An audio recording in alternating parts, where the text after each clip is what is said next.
back. Well, y'all ain't ready for this one. You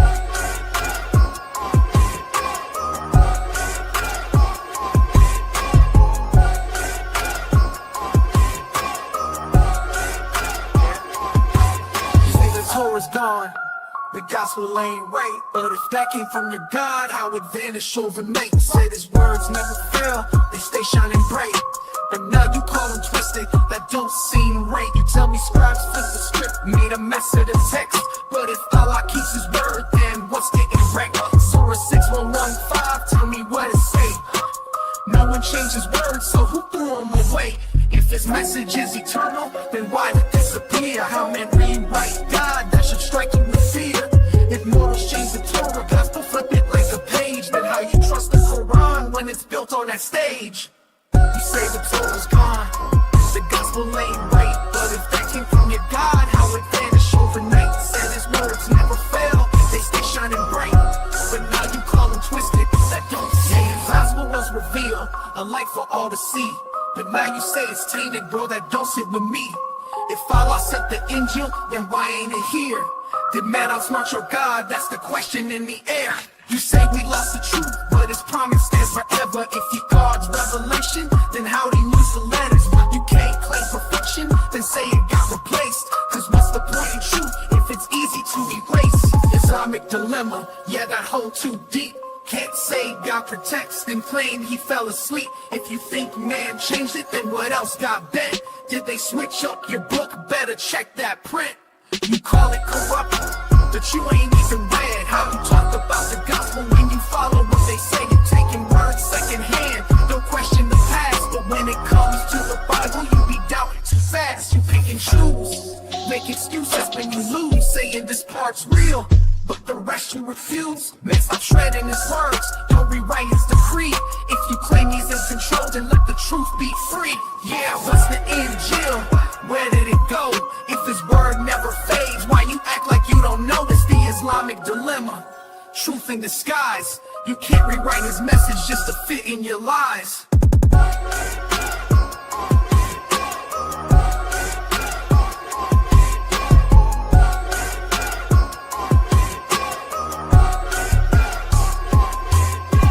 Lo asking me for? Lo asking me for? Lo asking me for? Lo asking me for? Lo asking me for? I'm lo asking me for? I'm lo asking me for?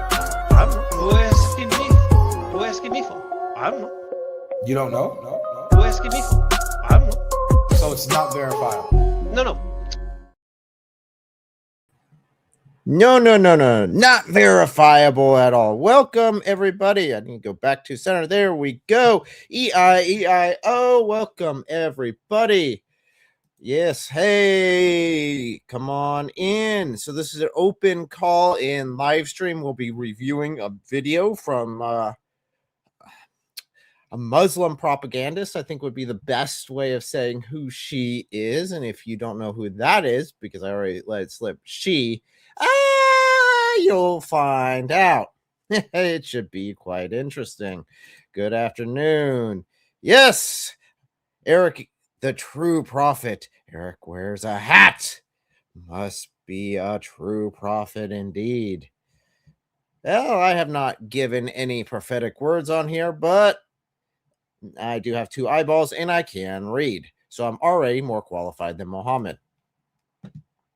So thank you guys so much. Make sure to hit that like button. There is a poll for you guys out there. As we go through, we'll find out. I'm going to go ahead and drop the call-in link in the live chat.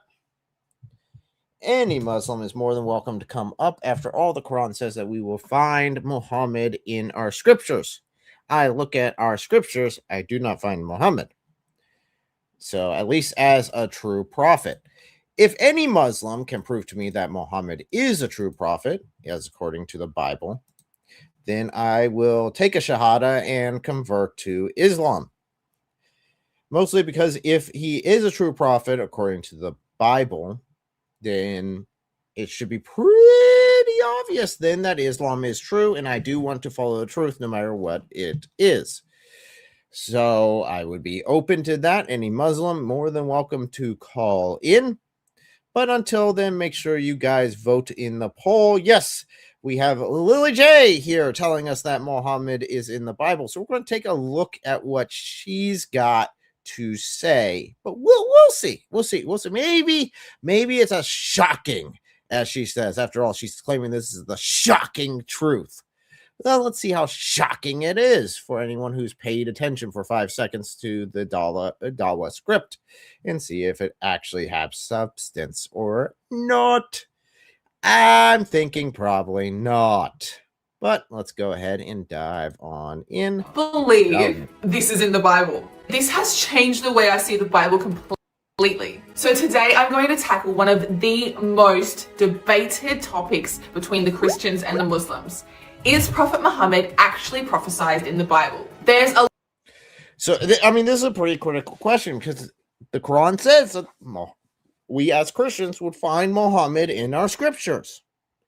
And I mean, if he's a true prophet in the scriptures, then his words have a lot more weight.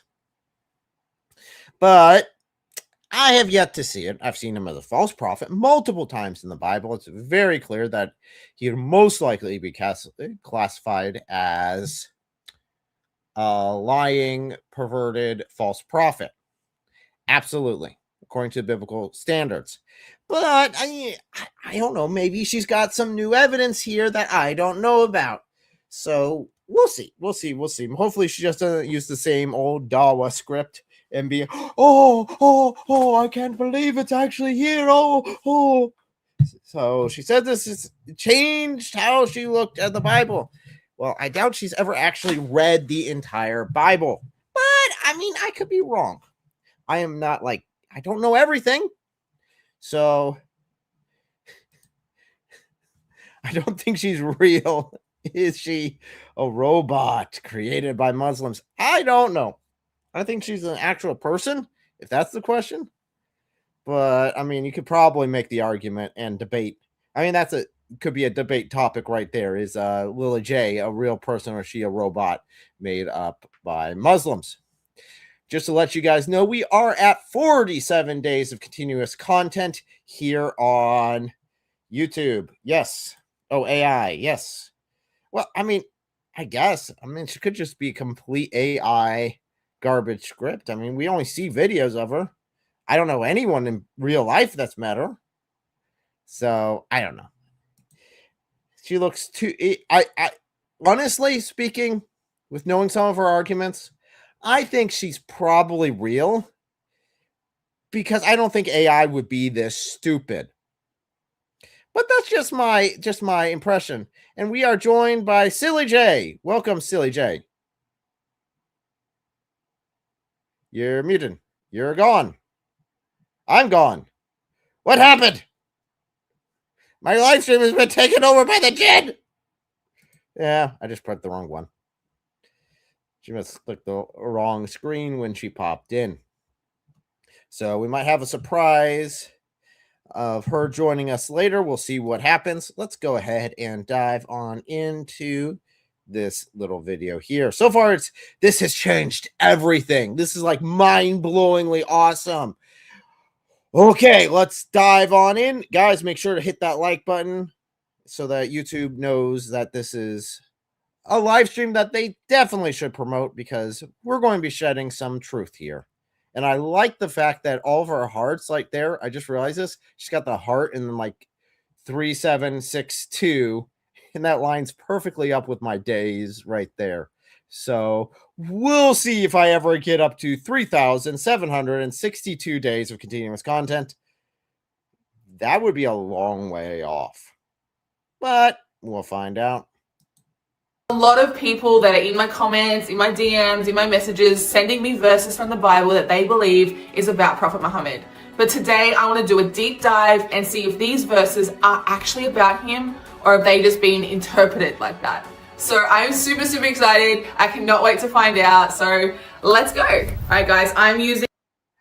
Does anyone else have the feeling that she actually has already gone through this and made sure it actually does align with Islam?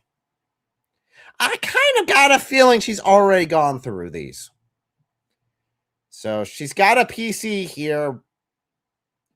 And of course she's using, this should surprise no one who's seen her content before, She's using ChatGPT. It's fantastic. ChatGPT on my laptop today. All right, hey ChatGPT, I have a question. So a lot of people in my comments and my DMs are saying that Prophet Muhammad is mentioned in the Bible, but others are saying that this is just impossible. So is there any evidence to back up this claim? Hi, Lily J. Yes, there are several verses in the Bible that many scholars and Muslims believe refer to Prophet Muhammad. Wait, hold on. Wonder if she's just hitting play on video, but never mind. So let's go ahead and hear what she's got. Needless to say, this is obviously pre-programmed ChatGPT, because guess what? ChatGPT does not by default use your name. Just FYI. Muhammad. One of the most famous references is in the book of Deuteronomy, chapter 18, verse 18, where God promises to send another prophet like Moses. The verse says, I will raise up for them a prophet like you from among their brethren, and I will put my words in his mouth. Hang on. I thought this verse was about Jesus. I hear so many Christians say that this verse is referring to Jesus. That's a common perspective among Christians. They believe this verse refers to Jesus because they see similarities in their missions. Okay, so what I just Not similarities in their missions. No. The program ChatGPT's got that wrong. No, it's because there's a list of requirements, if you continue reading, that Jesus matches that Muhammad doesn't match. That's why. Such as being able to speak to God face to face. Muhammad does not match that. God's revelations through the angel Jabril. Performing unique signs, so miracles. According to the Quran, the only miracle that they got was the miracle of the Quran itself. So just the book alone that anyone could have made up. On top of that, he's supposed to be of the kin. So he's supposed to be of the brethren. He's supposed to be, and again, this is very clear that he's supposed to be, and I know Junior would hate this, but he's supposed to be a Jew. That should surprise no one. Those are requirements. Now, what's interesting is if you read down a little bit further in Deuteronomy 18, you eventually get, because you have he's describing this prophet, and then 19, and whomever will not listen to my words that he shall speak in my name, I myself will require it of him. So it's God backing up, and then you get to 20 and it says, but the prophet who proclaims to speak a word in my name that I have not commanded him to speak, or who speaks in the name of other gods. Satanic verses here. They shall be put to death. So yeah, that again, satanic verses there for absolutely refutes Deuteronomy 18:18 being applied to Muhammad. So let's go ahead. So Silly J, are you joining us? What? Hi. Hello. So hard to keep a serious face when you do that.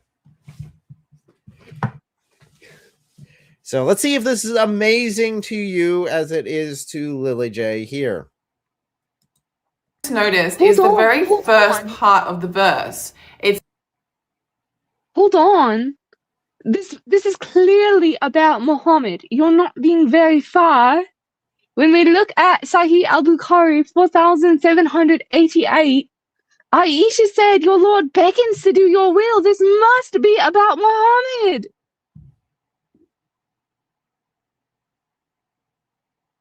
What, the Lord beckoning to do your will part? Yeah. After all, Allah is just Muhammad's little sock puppet. And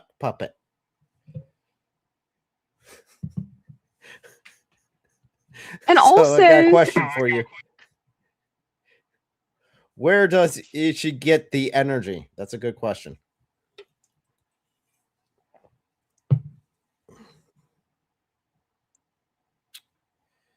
lots of Do you have money. lots of money. We do have a caller in here. I don't know if your camera is connected. Okay, looks like it is. Your camera is upside down. Caller in. Delete my tree cutter. Flip your camera.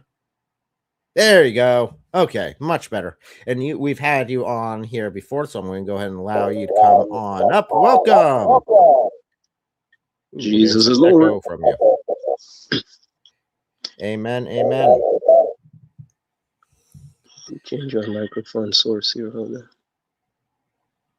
Give you a second to do that.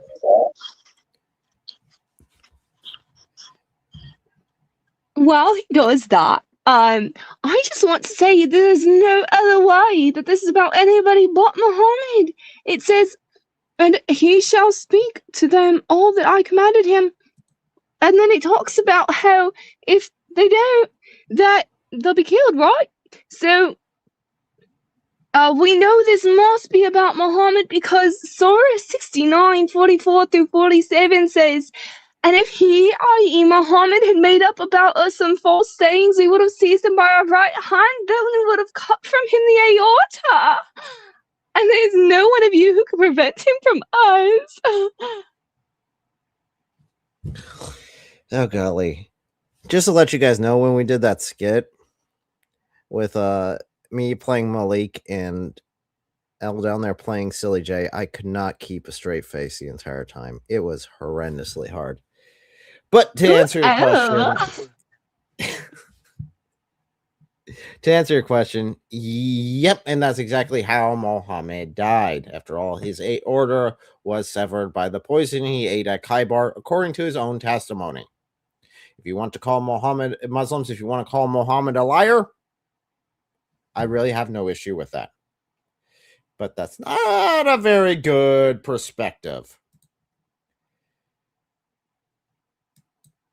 It says, I will raise up for them a prophet like you. Now, God is talking to Moses. Like you. If you look at Prophet Muhammad and you look at Jesus, which one of them represents or resembles Moses more? I'm just going to do a little bit of research and I'll get back to you guys. So, what it says here, which is really interesting, is... Hold on. It's Her research is okay. really fast. Moses is more like Muhammad because Moses was like Hitler. Oh, God. If you don't know where that comes from, is that Nadir? I think that's Nadir. Nadir made that argument that Moses is like Muhammad because Moses is like Hitler, which, follow that logic, he's calling Muhammad Hitler, which, according to Islam, again, that's the idea for all mankind. And Nadir is supposed to be a Muslim debater. I really don't know where he was going with that one. But that was a debate a while back. Yes, that is... I'm not kidding. That was his debate argument on that. But that wasn't her argument necessarily. It might That have was been Nadir Syed. I'm argument. not sure. Might have been Syed? I thought it was Nadir. Because I was pretty sure it was talking... Too Many Mares was talking about how much she just brings that up now. Whenever he's debating. I don't know, but what do you think? Well, that's a great question. What do you guys think in the poll? Make sure to let me know what you guys think in the poll. I think she's an absolute scammer. I don't think she's that stupid. I think she's just What? too freaking fake. What? In the poll, go ahead. The poll is Lily J a scammer? So scammer, just like most Daoists, is one option. No, she is stupid enough to buy this. Or no, she isn't honest. She is honest and smart. Which 4% of you actually said she's honest and smart. So I know at least 4% of you need your brains checked. Where's the That was a joke Muslim answer. thirst? Where's the Muslim thirst trap propagandist option? That'd be the first one, just like all the Dalwa guys.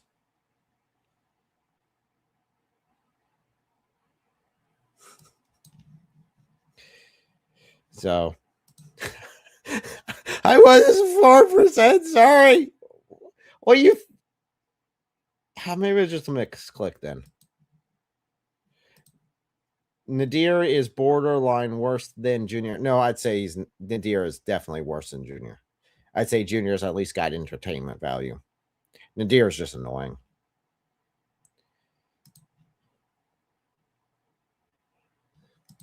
You're watching Nadir Ahmed's debate with Chris earlier. Oh man. Let me guess. Nadir didn't do so good. Or he tried to just absolutely change the topic of whatever debate it was, because let's be honest, he can't keep track of it. But that's the common sort of tactic. Nadir is now senior. Yes. Senior, and then you got junior, and they are of the same branch. Moses and Muhammad both were lawgivers, whereas Jesus was a little bit different. He said, I think it was in Matthew. I thought all the prophets were the same. In fact, according to the Muslim narrative, it would be that all the prophets basically came, at least according to Junior, it was that the Torah was lost, so Jesus had to come to give the gospel, which was basically the same thing as the Torah, give that to the people, and then that got lost. So Muhammad had to come, and so we got to so totally believe that Allah this time will protect his word, because he screwed up 2 times, but believe him this time. He definitely got it right. Mm-hmm. Are you an Islamophobe? You No. sound like an Islamophobe. Muslims are just Islamophobes. And he said, I have not come to abolish the laws of. It's Islamophobes. Thank you. Islamophobes. There you go. Yes. Muslims are just Islamophobes. Moses, but I've come to fulfill them. So he never actually brought any new laws. Moses brought the 10 Commandments. Okay, if you come to fulfill the law, that doesn't mean you're refreshing it. If you fulfill the law, you bring it to completion. It means there's no more need for it, because you're bringing it to completion itself, which is what Jesus' death and resurrection really was. Because again, if we look at the Torah, we see that you always have some sort of sacrifice required for the forgiveness of sins. And you have the sacrificial atonement established in the Old Testament, in the Torah, and the books of the prophets. And then you come to Jesus, and he brings that to completion, where beforehand you had your temporary stopgap because you had to continuously go back and continuously do sacrifices. Jesus is the sacrifice once and for all, the spotless lamb. So he is the fulfillment of what has come. So he brought it in completion. So what Moses started, Jesus completed. Muhammad brought the Quran and the Sharia law. There was a very big leadership role. He went to war. He fought. He conquered land. He was a leader. So many similarities here. Moses didn't conquer land. He brought the people to the promised land, but he never entered it. So Moses never conquered the land. Bit of an issue there with your claim. Thing that's similar is they both had natural births and natural deaths. Jesus, as we all know, he was born of the Virgin Mary and was risen alive to heaven. It's just not the same. Almost as if there's something odd with Jesus, which God was putting more emphasis on him than any of the other prophets. Weird.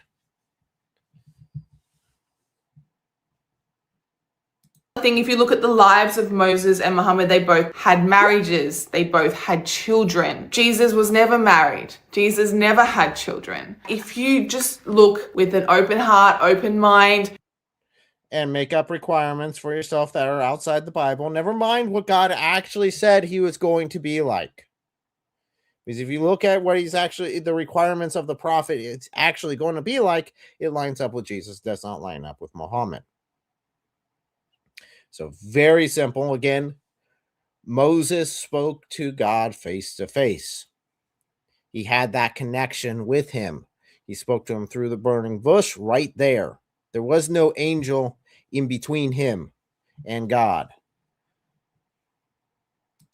non-biased. If you just look at the facts, I feel like Prophet Muhammad. No, you just look at your cherry-picked facts, and then you try to use it to justify your own requirements. It's really weird because it's like, let's let the Bible actually speak for the Bible. No, let's take this one Bible verse and say, okay, it's going to match my requirements and make it work and make it fit into whatever I want it to be. Is more similar to Moses than Jesus was. There's a lot more to the verse, so let's keep going. So the next part of the verse is, I will raise up a prophet like you among their brethren. So if you look at the lineage, the bloodline of Moses, you see, you can trace it back to Prophet Abraham. Abraham had two sons, right? He had Isaac and he had Ishmael. Now, Isaac is the bloodline of the Israelites, the bloodline of Moses, whereas the bloodline of Ishmael is where Prophet Muhammad comes from. Isaac and Ishmael are brothers.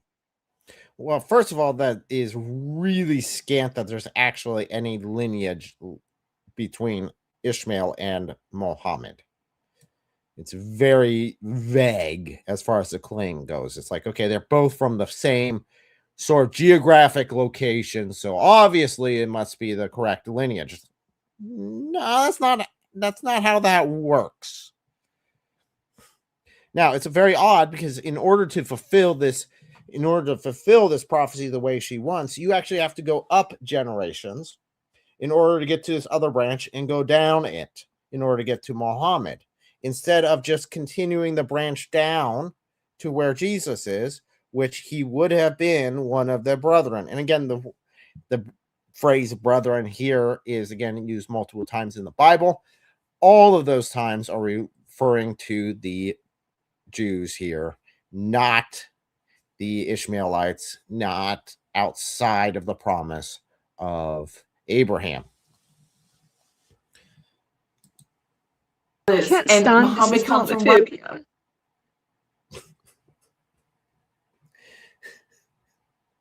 Oh boy. Then you won't be able to stand what comes next, because I have a feeling that she's got quite a few more because we're only 3 minutes into this video.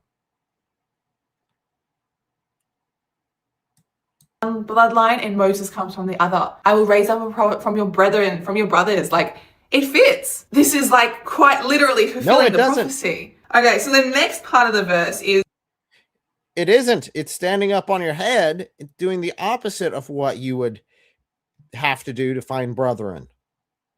You're going up the chain in order to go off one branch and then go down through an illegitimate child in order to try to justify this.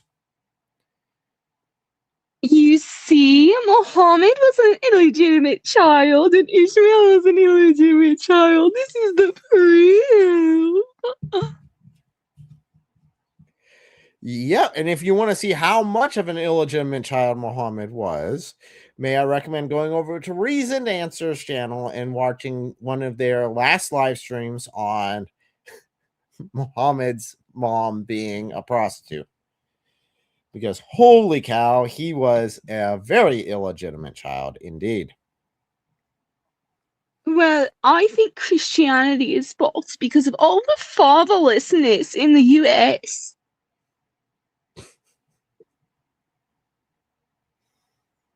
Yes, after all, anyone that doesn't know their father is obviously an untrustworthy individual and would never be a prophet of God. According to Urdu-speaking Muslims, yeah, of course. I will put my words in his mouth. So God saying, I will put my words in this prophet's mouth. Oh my God. That's what happened to Prophet Muhammad. Okay, so people don't know, I don't know, like, if there's new Muslims on here that don't know the story. The way the Quran was revealed. What?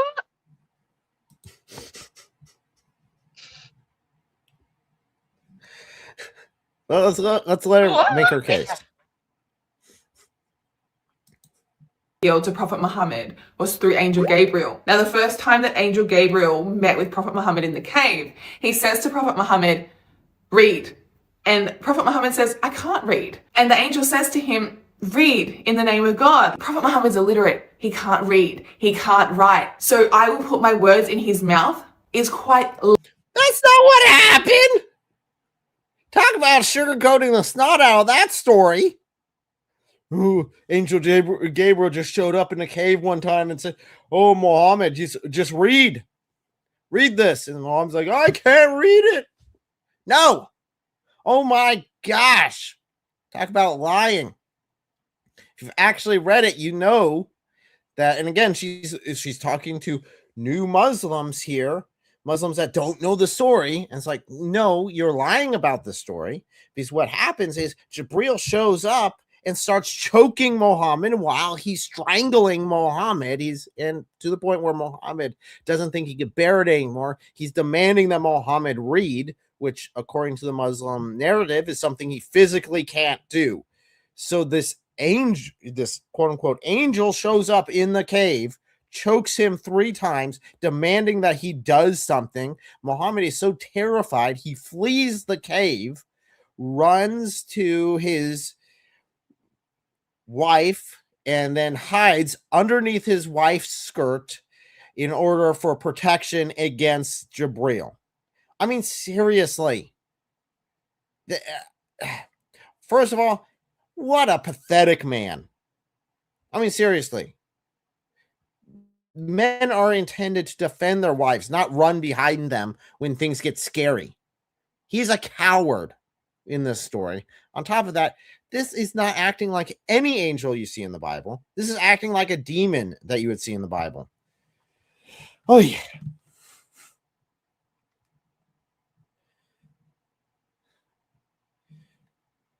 Anything you want to add to that, oh, silly Jay? I don't know how much longer I can stand this Islamophobia.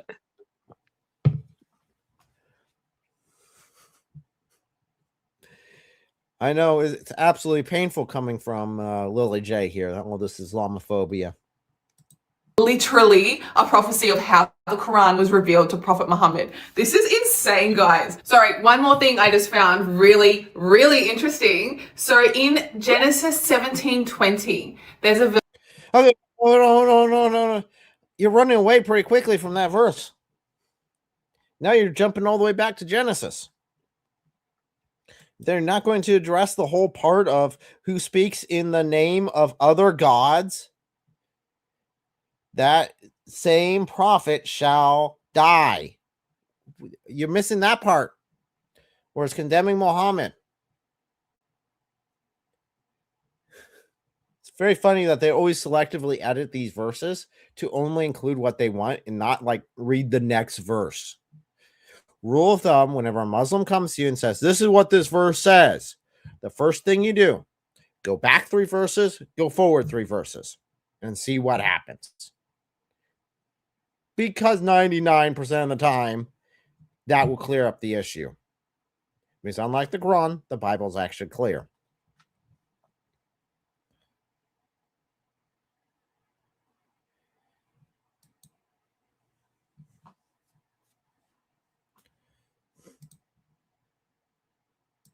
Verse that says, God is saying to Abraham, okay, right? So God is talking to Abraham and he says, as for Ishmael is Prophet Muhammad's bloodline. As for Ishmael, I have heard you. Behold, I have blessed him and will make him fruitful and will multiply him exceedingly. He shall have 12 princes and I will make him a great nation. What did Prophet Muhammad? Okay. Before we continue with this, notice what she did there. She stopped reading. You continue to read and it says that this is fulfilled. And then it gives gives an example of how it was fulfilled and shown. And again, this is a separate promise from the promise to the rest of the descendants. So this is a separate promise. Ishmael is not part of the promise. He's got his own promise that was already fulfilled. So the Israelites have their own. So no, this isn't the same promise for both of them.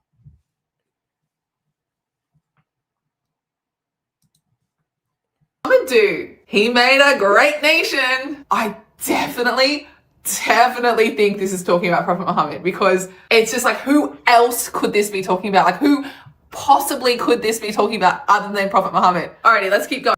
Let's see. Ishmael. And Silly J let me know that she needed to duck out because she could not handle a massive amount of Islamophobia coming from this channel and from Silly J, from Lily J. So, yep. Nope. Or her phone died, which could so totally have happened too. So, okay. So again, could this be someone else to fulfill? Yes, Ishmael, the guy that's being addressed. Ishmael fulfilled it. Ishmael then had his descendants, which ended up being nations in that day and age. And then you had Isaac, who was the child of the promise, who didn't need a separate promise. He already had a promise. So ChatGPT, is there any other verses in the Bible that are about Prophet Muhammad? Yes. In John 14:16, Jesus says, "And I will pray the Father, and he shall give you another comforter that may abide with you forever." Isn't this about the Holy Spirit? So we do have a real quick, we'll dive into that. And again, this is going to be such a problem, but we'll dive into this real quick here. And a question, do you guys know how many more followers she got after she started doing this grift? She got 90% of them, because beforehand she wasn't even noticed beforehand. So wherever she is currently right now, which I'm pretty sure she has over 1 million followers, that all came after she started doing this grift. Yeah. So absolutely 1,000% scam. Welcome.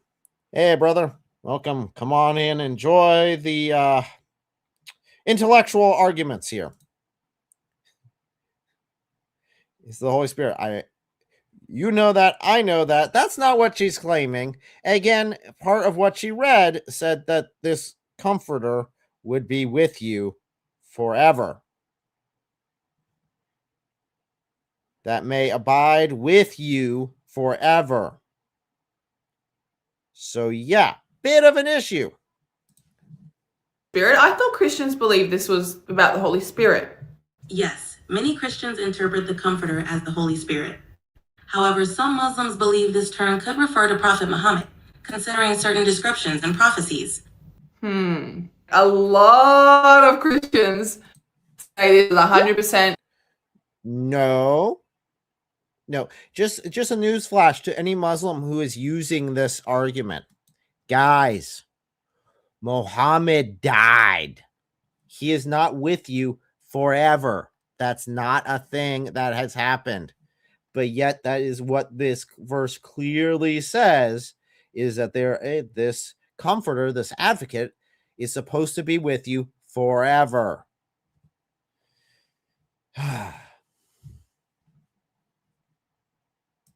About the Holy Spirit. So I'm just going to have a little research and get back to you guys. Okay, so in John 16:7, it says, "It is for your own good that I'm going away." Jesus is saying to his disciples, I'm going away for your own good, because if I don't go away, the advocate will not come. Wasn't the Holy Spirit already? Ooh, please finish reading your own sections, please. I mean, seriously, she puts this up there and then doesn't read the entire thing. But if I go, I will send him to you. Who sent? The advocate? Jesus. sent the advocate. Who sent Muhammad? According to her, that would be Jesus. So Jesus is Allah according to this section. I mean, seriously, that would be the conclusion.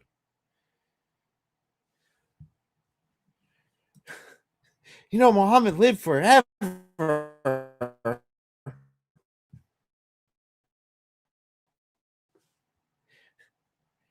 Dreaming of the forever, dreaming of the forever dreaming of the Al-Zut. Oh my golly. Oh, that would be the only way you can make that actually fit. And seriously, even her own text here, since she did not finish reading it, disproves her point. Because Jesus will send the comforter, will send the advocate. That's who's supposed to be sending it, is Jesus. That's not Muhammad.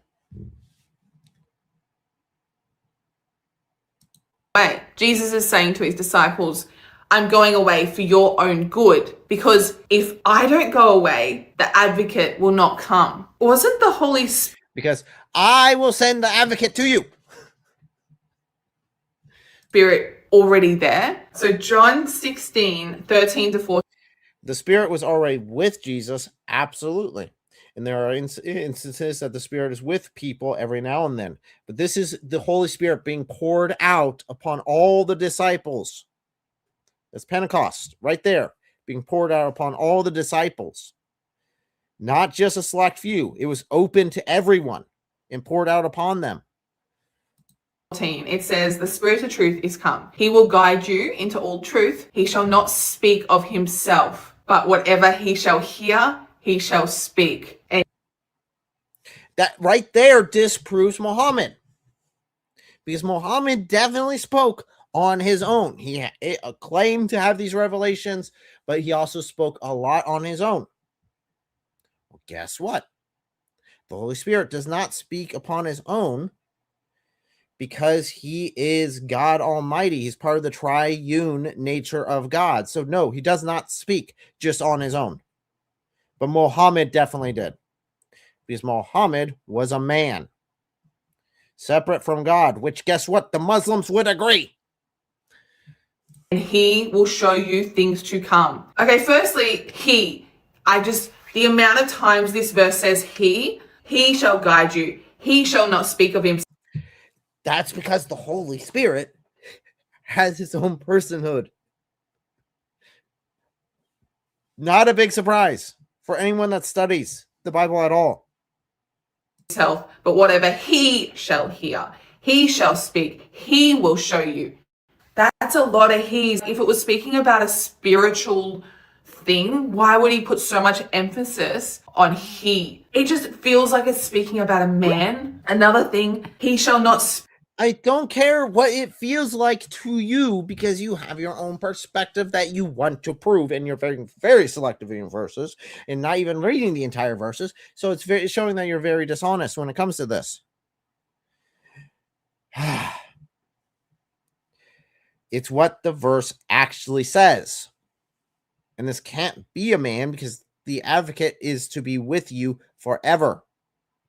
He is to know you. He is to be in you in not the Zoot way, according to the verses. If you finish the verses you are referring to, you find that out, that yes, the advocate is to be with the followers of Jesus and dwell in them.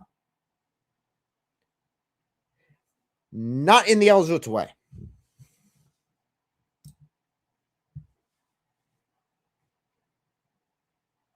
Speak of himself, but whatever he hears. That's the same as Deuteronomy 18:18. Muhammad, the way the Quran was revealed to him was words was put in his mouth, and he spoke what he heard. This is quite literally a prophecy about Prophet Muhammad, the way the Quran was brought. He will show you things to come. Prophet Muhammad brought prophecies. There were so many scientific miracles. No, there aren't. And according to many popular Dawaists now, they finally abandoned that stupid scientific miracle garbage, because we've shown them over and over again that not even the Quran is making that claim. That you keep pushing that claim on him, on the Quran itself. You're taking the scientific miracles and you're forcing it into the Quran. I look at the Quranic texts that they refer to, and it's like the Quran isn't even making this a claim. Why are you making this a thing when it's not a thing? And according to Ali Dawa, they're all debunked anyway. And the prophecies that are supposed to be in here, again, I have yet to see one prophecy from Prophet Muhammad, according to them, that is actually legitimate. That was clearly written before the event, clearly came to pass in an exact way, and not some general way like, oh, this man is going to die. This man who is going into war repeatedly, he's going to die fighting an oppressive group. And then he dies in battle later. It's like, okay, come on. That should be a no-brainer. So many Quran. Wow. All right, ChatGPT, what's next? Deuteronomy 33:2. The Lord came from Sinai and dawned over them from Seir. He shone forth from Mount Paran. The Lord came from The Lord, if you look at the Bible, it's all caps. Why? Because that is the placeholder for Yahweh. Yahweh came from Seir and dawned over them. I mean, this is the worst one. Why? Because if she claims that this is supposed to be some sort of prophecy of Muhammad, she is literally committing shirk. Because it is Yahweh who's doing this. And even when she was talking earlier on about the prophet who's supposed to speak in my name, what name is that? That is the name of Yahweh, which, guess what, is not one of Allah's 99 names. Allah never claimed to be Yahweh. So Muhammad is automatically disqualified for that alone.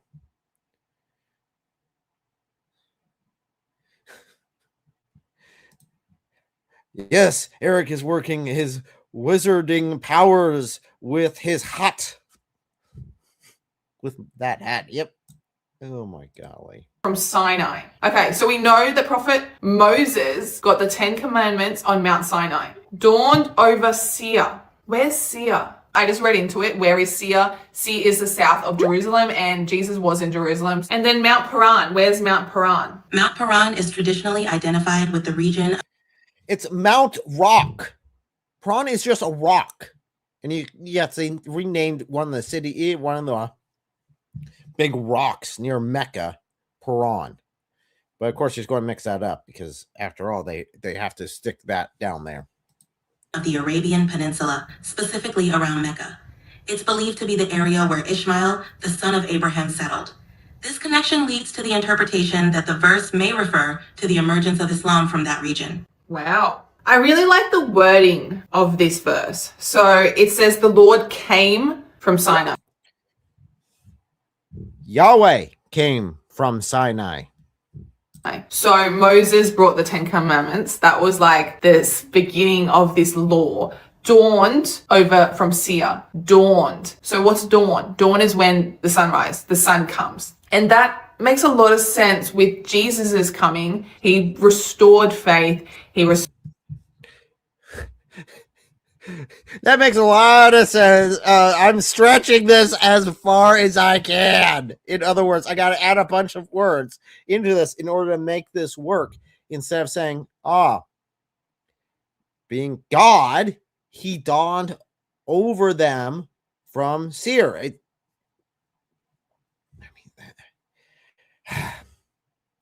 Restored peace. He was the light of belief. It makes a lot of sense. And shone forth from Mount Paran. Shone forth. Jesus brought the dawn, brought the light, and then Prophet Muhammad shone forth. What I really like about this is that it brings pure speculation. Really adding a lot to that verse in order to make it work. What's so bad about this is she's not the first place I've heard that garbage from. I've heard that from Muslim websites that, yes, stretch it, trying to say that it's talking about all of the, it's talking about Moses, it's talking about Jesus, and it talks about Muhammad, but the subject never changes.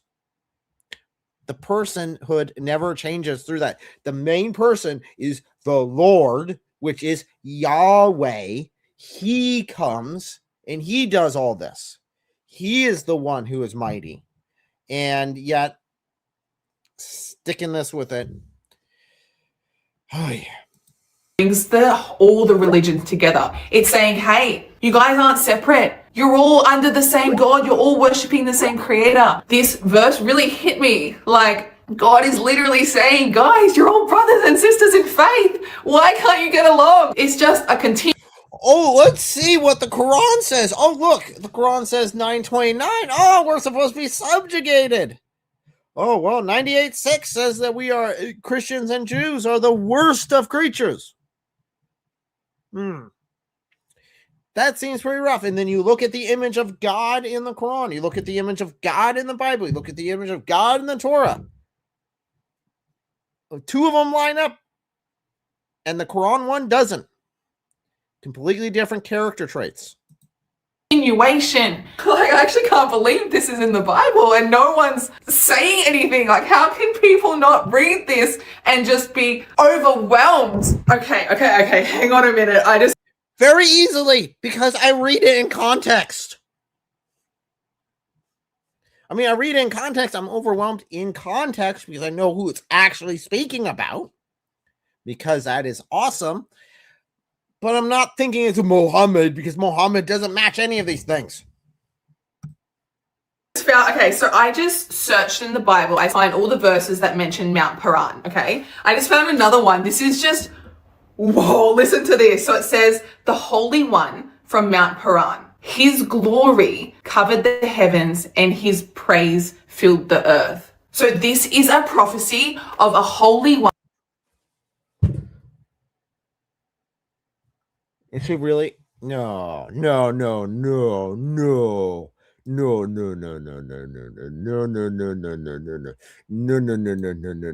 She's not that stupid, right? Paran. His glory covered the heavens and his praise filled the earth. So this is a guys in the chat, everyone in the chat, let me know. Yeah, I don't want to sound like my league. Chat.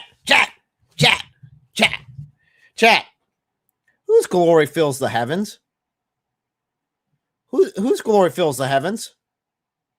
I'm pretty sure that's not Muhammad.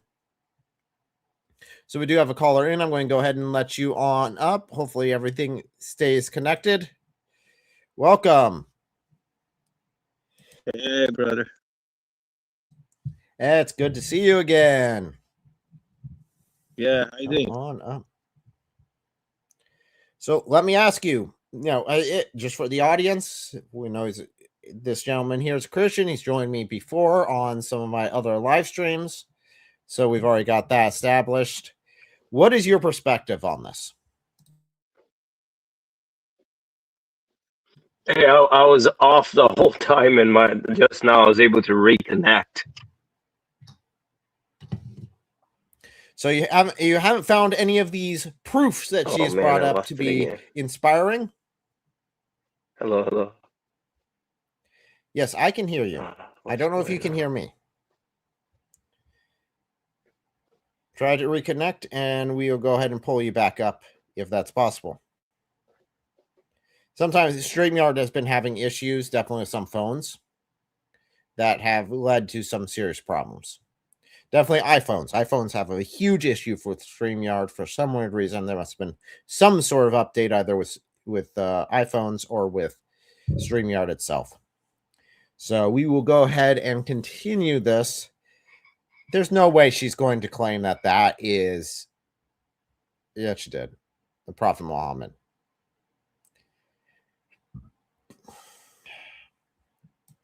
Prophecy of a Holy One coming from Mount Paran. It is quite literally a prophecy of Prophet Muhammad. Who else could this possibly be about? Oh, okay. The only one whose glory fills the heavens. I mean, this is shirk level 2 here. This is shirk number 2.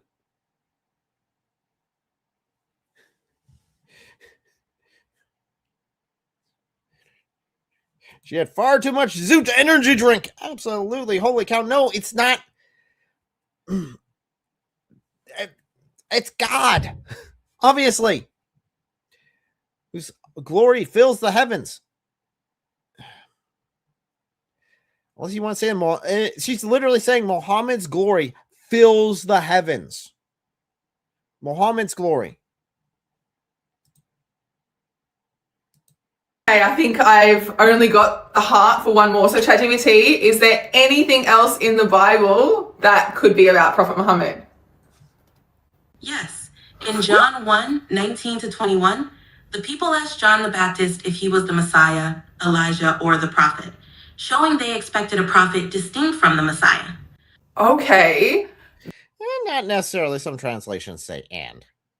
But even then, Jesus fulfilled both the prophet, unless you're saying that Jesus isn't the prophet. And that magically is somehow Muhammad, because no one, this is just it. There is no actual evidence that they were looking for some prophet coming like this, like Muhammad from the desert. They tried to claim that, oh, the Jews started magically moving down there looking for this prophet. No, that's a bunch of garbage. Yes, she did.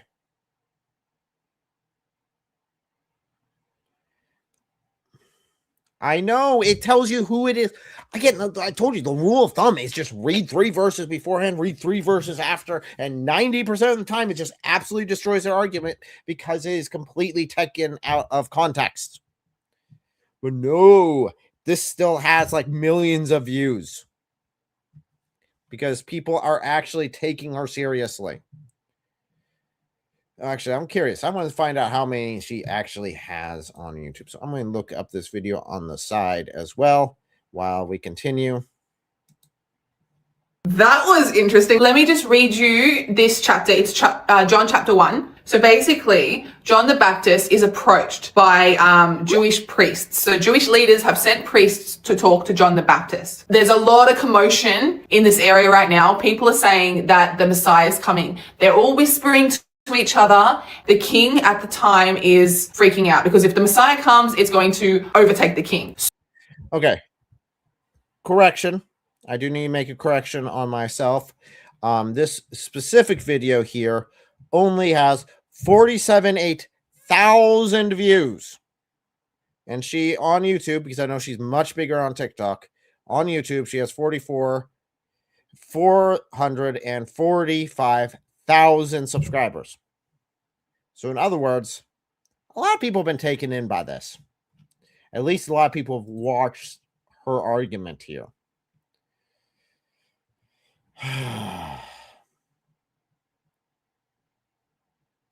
So he's sending out spies basically to anyone that's got any information about this coming of the Messiah and if the prophecies, all these prophecies in the Old Testament about the Messiah coming, is it actually happening? So they've sent people to talk to John the Baptist to see what information he has. So the priests say to him, they ask him, and John the Baptist says in verse 20, I am not the Messiah. Then they ask him, okay, then who are you? Are you Elijah? Elijah was another prophecy in the Old Testament. He says, I am not. Then they ask him, are you the prophet? He says, no.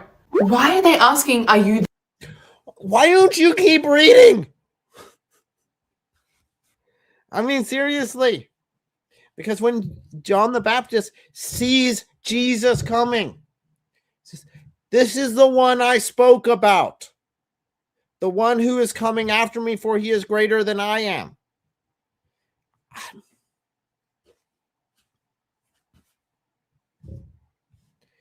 Oy.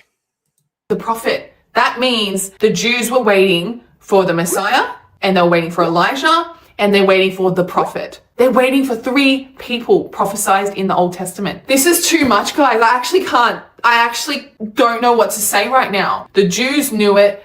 It's all through the Old Testament. It's all through the New Testament. There's another prophet. And who's this prophet? It's Prophet Muhammad. Wow, it all makes sense. Whether you're a... No, it doesn't. because it doesn't actually hold up to any sort of scrutiny. Now, we do have a caller in. I'm going to allow you to come up. Welcome. Hello? Can you hear me? Yeah, I can. Yes. How are you? Yes, and I can hear you too. Okay.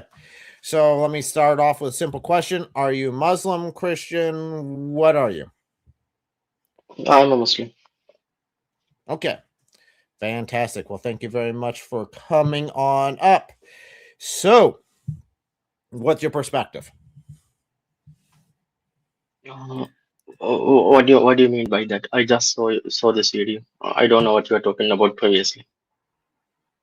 Wait, so you called into a live stream and you did not even know what the live stream was about? Yeah, I know live stream is about the Muhammad in the Bible, but Okay, so we got that. So what's your perspective? yeah, there are so many passages like Isaiah 42, like talking about Muhammad.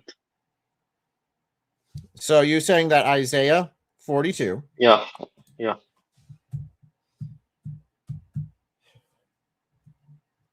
Are you sure you want to go there? Yeah, let's go there. What verse? Or you Yeah, just want to go let's to start full from the Isaiah? Isaiah 42. Let's start from the beginning. Okay. Yes. Very simple. I'll go ahead and put that on the screen for you. 1 second here. Let me go ahead and go through this. There we go. Isaiah, servant of the Lord.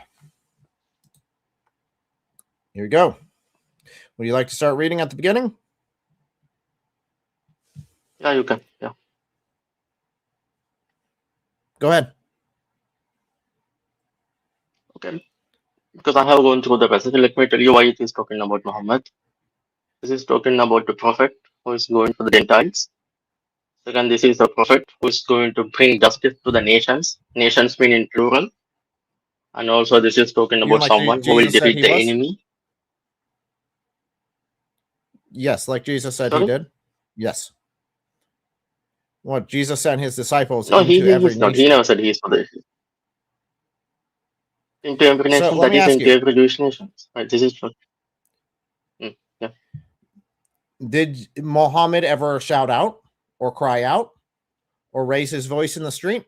Muhammad, no, Jesus did. Muhammad never did. It was a Jesus. Where did Jesus right? do that? So he said he will not cry out. He went to the Where did marketplace. He Jesus- turned out the tables. Yeah, he went to the marketplace. He turned out the tables. He beat the people. He raised his voice in the No, he marketplace, didn't do right? that in the marketplace. That was not the marketplace. Of course he did that. That is a marketplace. That is a marketplace in the temple ground, right? That's a, It was in the temple. Right, it was not the marketplace. But it was never intended yeah, to they be a turned into the marketplace. marketplace, right? They turned into a place of den of thieves, and it was never intended to be that because it was supposed to be the temple, the holy place. Now, okay. Where did he cry out in the streets? Jesus, because he says when he was going to die, he cried out like that. What you have, like that. I think last time he said like you have forsaken me, right? He said he cried out when he was going to be crucified, didn't he? So that is he cried out. You mean he talked to God when he was being crucified? Yeah, he so cried out. Jesus being crucified? Yeah, before he was going to the body, he cried out according to the New Testament, right? So my point is, this doesn't make, because multiple reasons this cannot be about Jesus. Okay. Even if we take that out, like it says he will defeat the enemies, right? Jesus never defeat the enemies, right? Jesus is going to bring justice to the nation. No, he never defeated the enemy. He was killed by the enemy.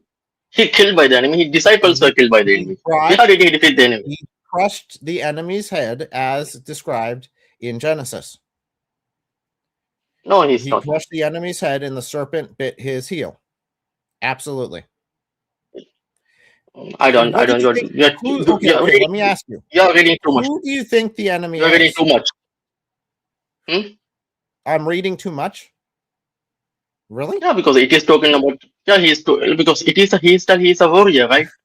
He's a warrior. So He's going to defeat the enemy. don't Jesus read was verses. Don't read the Bible in context with the Bible. Yeah, Yeah, he that's says too much, because he's it automatically defeats Islam. Thank you. That would be my point. yeah, actually. because my point is So he's a warrior. He's going to defeat who the do enemy. you Jesus is not a warrior. He's going to defeat the enemy. Yeah. Who do you think the enemy is? Go ahead. Enemy is the enemy. The enemy means it can mean anyone. Who? He's the enemy. That's it. Yeah. Who? Who is the not the enemy? You keep saying mentioning? the Yeah, enemy he's is the enemy. simply yeah. Who's the enemy? It's not mentioned who. It's not mentioned in the text. Who is the enemy? It's not mentioned. The only distance. Yeah, It's that's very mentioned. clearly mentioned in the Bible who the enemy is Okay. Okay. Yes, that. from the very beginning. Who is the enemy? Okay. I don't know. Tell me, as mentioned. Enemy, it can mean anyone can be enemy. Satan can be enemy. Okay. The pagan worshipper, idol worshippers can be enemy. Anyone can be The Romans can. okay, dude. Seriously, hold on. Did you just say that okay. anyone can be the enemy? Because then that would mean Yeah, the if prophecy anyone means can be nothing. No, if anyone You do can know be that, enemy, right? if he goes against the law of God, right? Satan can be enemy, Romans can be enemy, pagans can be enemy. So in the Isaiah 42, enemy is not mentioned. Who is that? It simply says he will defeat the enemy. Okay. Also, it is talking There's about a he is a very warrior. specific So that's- enemy since the Okay. beginning, and I'll give you a hint on who it is. It's the one who led to the fall of humanity, according to the Bible. That's the Okay. same enemy that he's referring to. That's been the enemy since the beginning. In fact, in the New Testament, that's described as the enemy of the Christians, not people. This thing. What is that thing? Okay. I made it as easy as possible. There's this should be a no-brainer. Yeah, I know that you are talking about Satan, but how would Jesus defeat the enemy in the cross? Absolutely. It doesn't make sense. What Satan? Absolutely. How? Beat the enemy in Can the you cross. show me the verse? How? Because through How? his death What's on the point? the cross, he crushed the enemy's Okay. skull. Okay. He crushed the enemy's head. And How? guess what? As part How? of the being What's put what's on the the cross, your heel is pierced. Is it not? How? What is the point? Is Like your if it's understanding going to that cross. that doesn't happen? So my point is what has to do with the Satan in the cross? Because how are you making the connection? Because you are saying something nowhere mentioned in the New Testament. He's defeated Satan on the cross. How? Where it is made? And can you show me the verse where it says he defeated the enemy on the cross? Sure. Let's go ahead and start with the first one here. So your statement is that I have to show you the verse that says that he defeated the enemy. Yeah, he defeated the enemy on the cross. Yeah, you are specific. He defeated the enemy on the cross. I need to know where it is.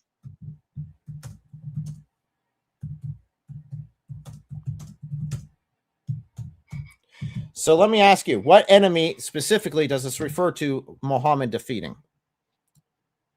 It's pagan worshippers, idol worshippers, because in the context it is mentioned he Where will does it put say idol that? worshippers into shame. Because in the Isaiah 42 it mentioned he will put idol worshippers into shame.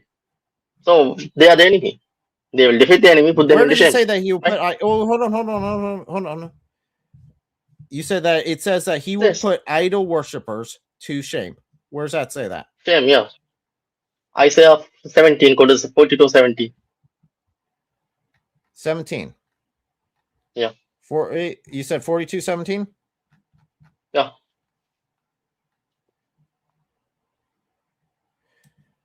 So he says that. Okay, go ahead and read it. But those who trust in idols, who say to images, you are our gods, will be turned back in utter shame. So these idol worshippers turn back to utter shame by the servant. So who is that? No. Like, it's not talking about the so servant at that point. Yeah, of course he's talking about the You don't servant. have you actually ever read this?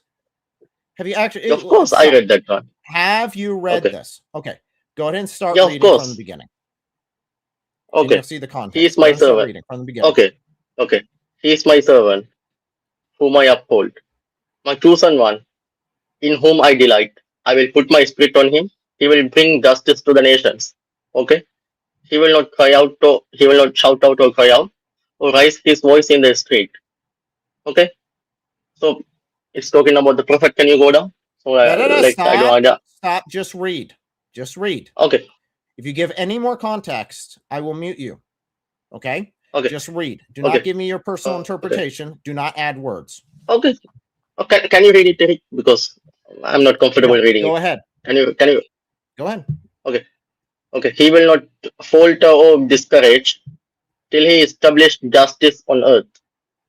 His teachings, the island will put their hope. In his teachings, the islands will put their hope. That is a universal message. Okay. So go to verse 6. Okay. It's right here. Okay. I, the Lord, have called you in righteousness. I will take hold of your hand. I will keep you and will make you to be a covenant for the people and the light for the Gentiles. He is a covenant for the people and the light for the Gentiles. So it's Khalil Muhammad, not Jesus. No. So to open the eyes that are blind. Oh, okay. Let me ask we'll you, talk about that later. Who's talking here?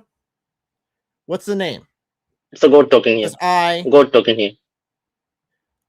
What specifically? I mean what God. The Lord refers to. The God. Yahweh. No.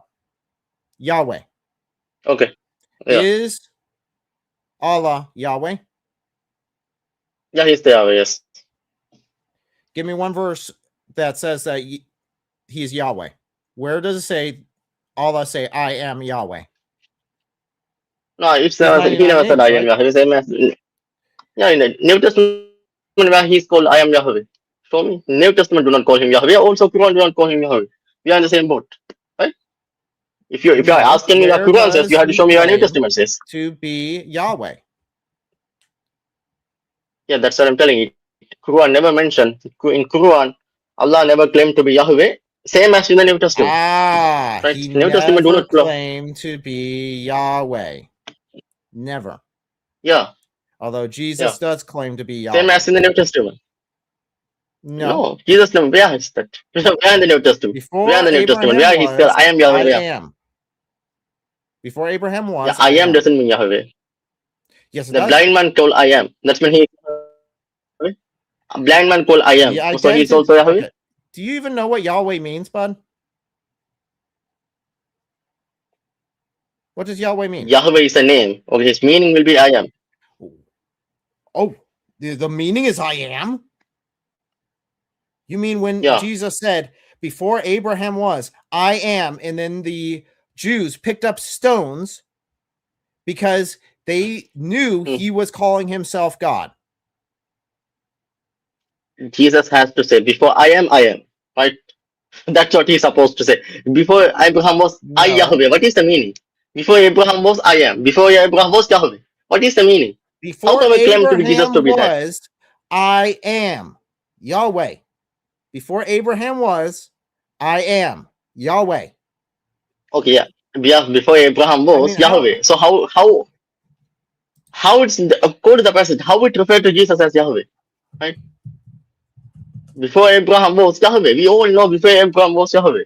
How it is connected to Jesus?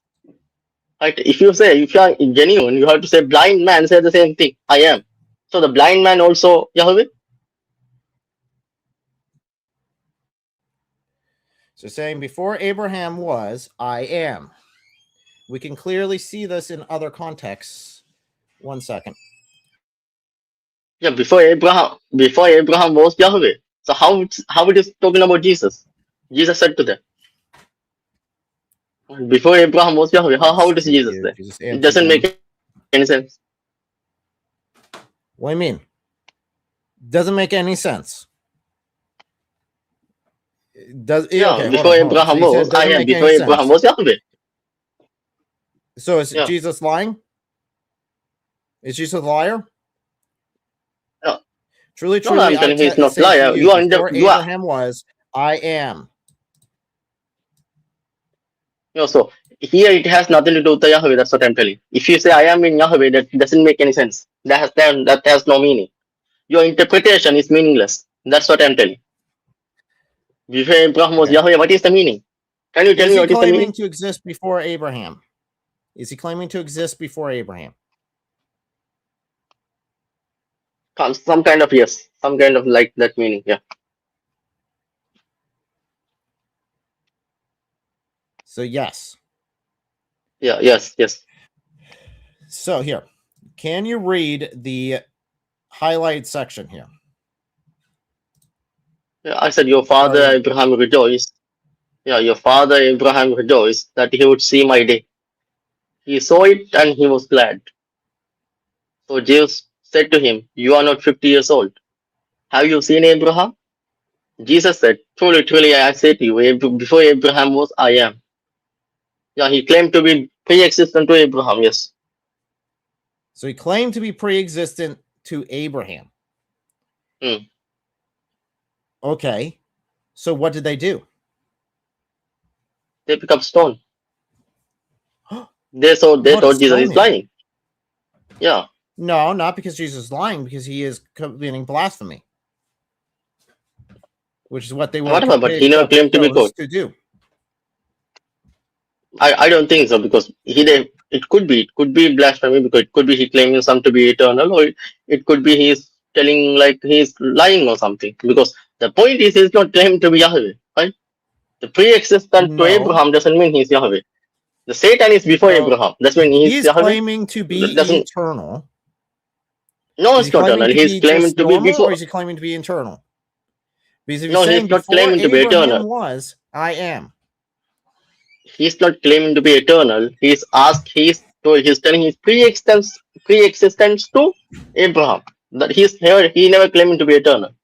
So Satan was pre-existent to Abraham, the same way. So that doesn't mean Satan is God. Also, it doesn't mean Jesus is God. Right? If you are pre-existent to Abraham, that will not make you God. So I am here, which is Yahweh. So, and then they pick up the stones to stone him because he's committing blasphemy. And that's unacceptable. You don't even get that comprehension. I don't get it, because if you say I am in Yahweh, the sentence has no meaning. I say to you, before Abraham was Yahweh. What is the meaning? What's the point he is going to convey? Right? Okay, so before this section, you established it. Your father Abraham rejoiced that he would see my day. Whose day? Whose day? Jesus' day. Jesus' day. Jesus' day. I don't know. Maybe he saw I don't know which day. Yeah. And was glad. Yeah. Yes. So Yahweh saw Jesus' day and was glad. Abraham saw Jesus' day and he was glad. Yes. How could he know unless they met each other, right? That's what I said. Jesus claiming to be pre-existence or at the time of Abraham. That's what I said. I never rejected that one. My point is that it will not make him Yahweh. So that will not make him Yahweh. That's my point. So you're saying that they met, though, would be the logical conclusion. Kind of. Not met, kind of they know each other, something like that. But point is that will not make him Yahweh. That's the topic. How do they know each other? That is irrelevant. The point is it's not Yahweh. That is the point we are making, right? We don't go to somewhere else. Very relevant. It's very relevant. Okay. How it is relevant? Okay. How do I know it is not mentioned, right? How do I know it's not mentioned in the text? How do I support to say it is not mentioned in the text? Nowhere it is mentioned how they know each other. Huh? You mean before Abraham was, I am. Right there. He rejoiced. Yeah. How does Jesus know he rejoiced? How do you know he rejoiced? It's not mentioned. It is not mentioned in the text. How do I say something which is not mentioned in the text? We are mentioned in the text how he rejoiced. It simply say he rejoiced. If I say someone rejoiced, does that mean that I know that they rejoiced?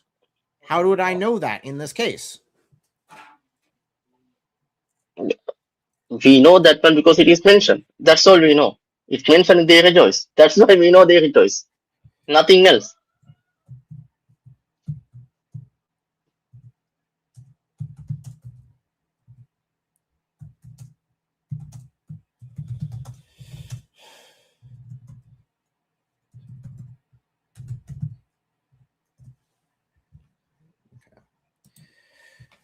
Okay. So let me see this real quick here. I'm going to grab this real quick here.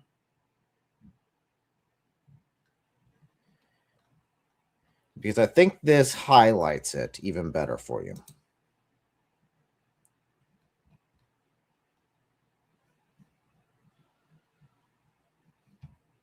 Share this one. Here we go. So this is just a little bit further. Oop, lost connection to my audio. Oh, no, it's not mine. Okay, no, that's fine. It's lost connection to the screen's audio, which does not matter. So here you go. So these are the Jews claiming that Abraham is our father. And then what did Jesus reply?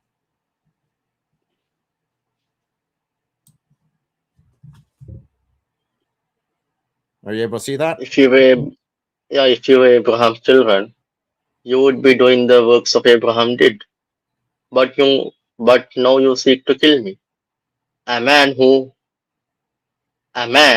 told you that the truth I heard from God.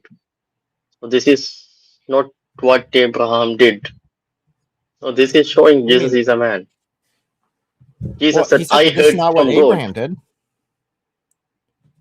Wait, he said that this Abraham is did not what not- Abraham did. Yeah, Abraham did not try Abraham to did kill not try Jesus. to- Jewish people. Abraham Yeah. didn't try to kill Jesus. Yeah, that's right. The Jewish people are going to kill Jesus. That's why he said Abraham did not try to do that. Not that Abraham wouldn't have tried to do this. Okay, This is what's the not point? what Abraham did. This is a statement of something that Abraham did or did not do.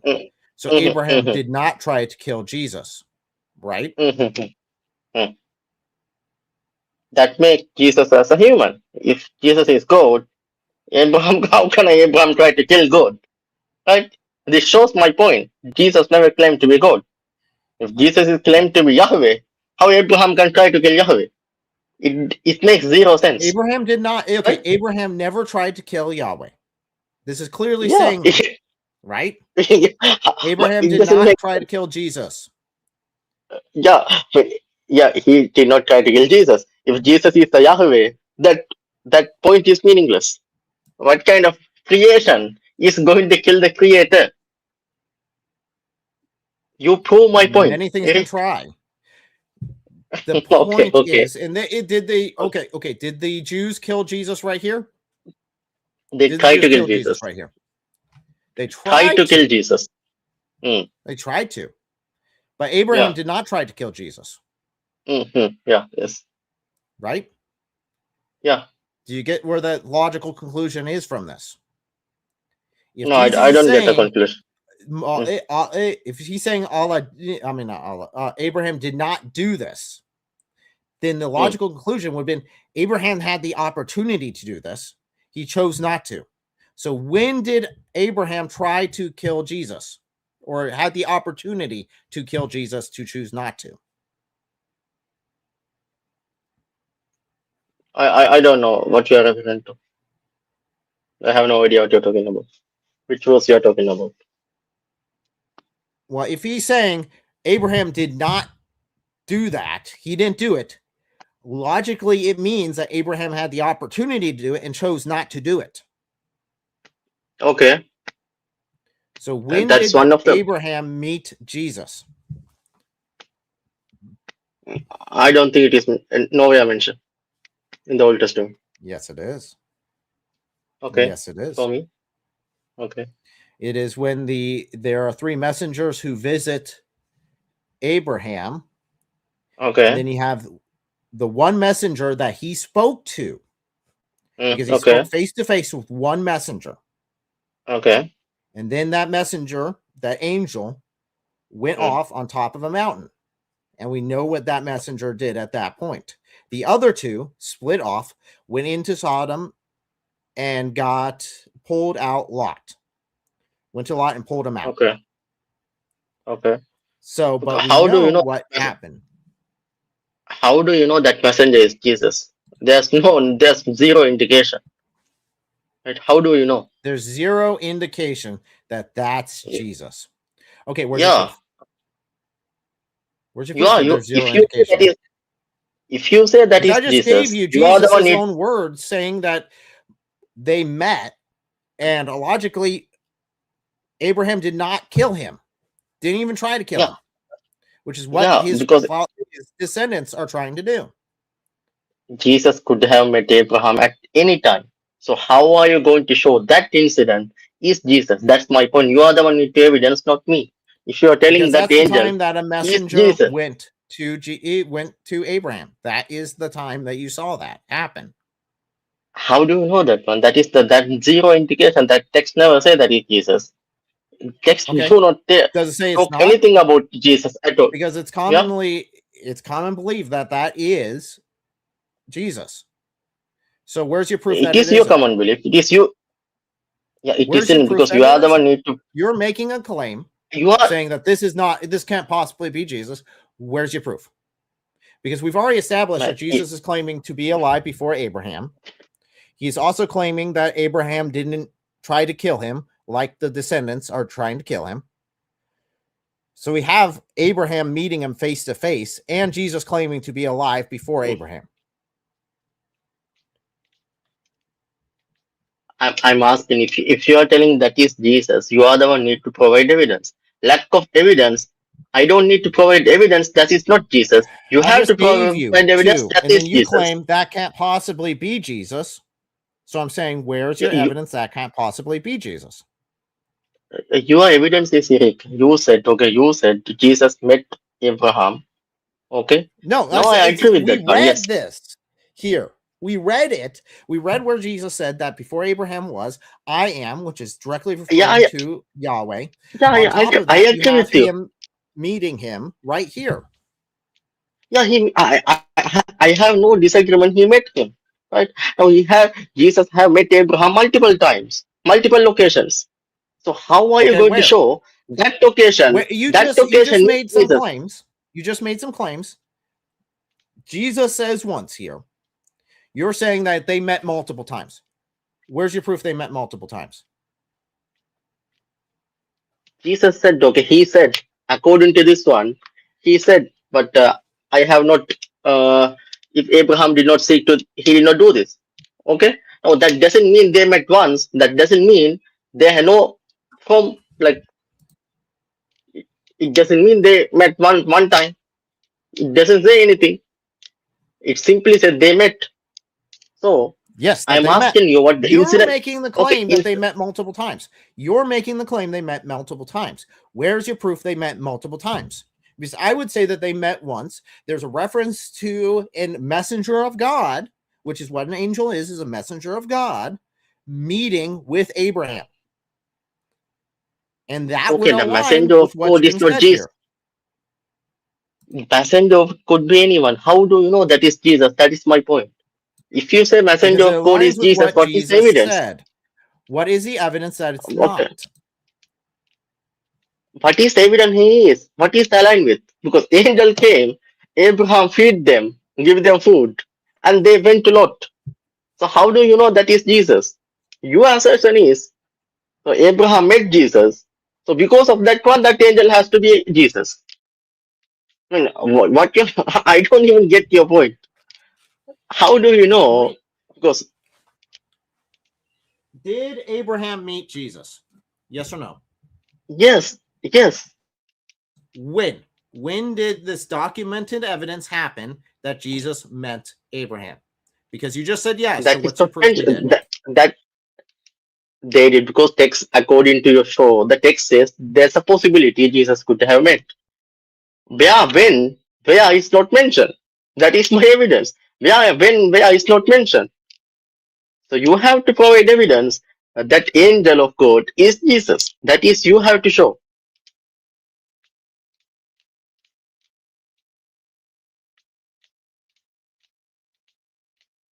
It is you, Eric. You have to show, not me. Well, how do you show that the angel of God is Jesus? Keep making the claims. You are keep the one avoiding the claims because you are the one. Claims. Eric, so you are the one making the claim that he's Jesus. So we've established that he's made the claim that he says that I am, right? Which I say is Yahweh. You're asking me for proof of that, right? At the same time, you in say heaven, that he's is the saying that he Yahweh, met. I do- No. I'm summarizing because you're claiming that I need to prove this. So I'm summarizing, right? So he says, before Abraham was, I am, which is Yahweh. At least that's my claim. You say that, well, maybe that's not what it is. I need more evidence for that. So then I point to this, saying that before that they obviously met, because that's what Jesus says. So we find out the identity of the person who met him in Genesis 19:24, which is right here. Would you like to read that?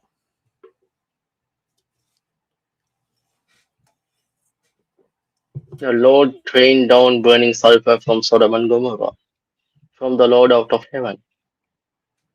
Yes. Okay. Again, this is the Lord, which is Yahweh. Then Yahweh rained down burning sulfur on Sodom and Gomorrah from Yahweh out of heaven. So the same one who spoke to Abraham goes up to this mountain and is referred to as Yahweh, calling down burning sulfur from Yahweh in heaven. Okay. Okay. Go ahead. What do you mean, go ahead? You want proof that Jesus is claiming to be Yahweh? Here you go. I'm asking that angel of God, what is the evidence that angel of God is Jesus? Only then you can say that angel of God is Yahweh, because you prove what you have proved here, that angel of God is Yahweh. Okay, that's fine. That angel of God is Yahweh. Okay, now you have to So there's prove two Yahwehs? that Okay, hold on. Let's just establish this. There's two Yahwehs. Oh, no, that There's is my Yahweh on understanding earth, is calling down fire from the Yahweh out of the heavens. Yeah, I'll go with the There's two traditional Yahwehs. Jewish understanding. No, the traditional Jewish understanding is that is No, the this agent. is a traditional Jewish understanding, because the traditional Jewish understanding is the two powers in heaven. This goes that is a right minority. along with Daniel No. chapter 7. No, two powers in heaven, that is a heretical group. Okay, I have gone through Alan Siegel book. That is heretical minority belief. If you need to discuss that, then I am open. Minority belief. It was an accepted belief that was in existence. And here you go, right here again. Okay, count the number of Yahwehs. Count the number of Yahwehs. Can you just count the number of Yahwehs? Okay, two. Okay, two Yahwehs. How many gods are there in the Bible? Well, in the Torah. How many gods are in the Torah? Because this is part of the Torah. How many gods are in the Torah? Oh, that means two gods. That's the polytheism. That's what you're telling now. Two gods, that is a polytheism. That is not even Trinity there. Right? Two gods, 6 person. Two gods means 6 person, right? Two Yahweh, how many person? One Yahweh is 3 person, two Yahweh 6 person. One entity. One entity being Yahweh, two personhoods being given that identity. Same identity. Yes. Okay, 2 person Those Binity. are two parts of the That's not even Trinity. So it's a Binity, it's not even Trinity. So you are inventing something. No, those are two parts of the Trinity right there. What do you mean by 2 parts of the Trinity? You pick and choose. Right? Literally 2 personhoods of the Trinity right here. It's not 2 person, it is 2 Lord, 2 Yahweh. There's a 2 person. Person is not even mentioned. You are reading into that. 2 different entities given the same identity, which is only one identity, which is the same name given to Moses at the burning bush. Again, an identity that for some reason Allah never claims.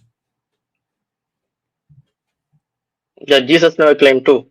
That's the topic we are talking. I showed you where he claimed it. You said, well, maybe it doesn't mean that. And then I showed you again in Genesis, where the person who spoke to Moses, to Abraham, then is Yahweh himself.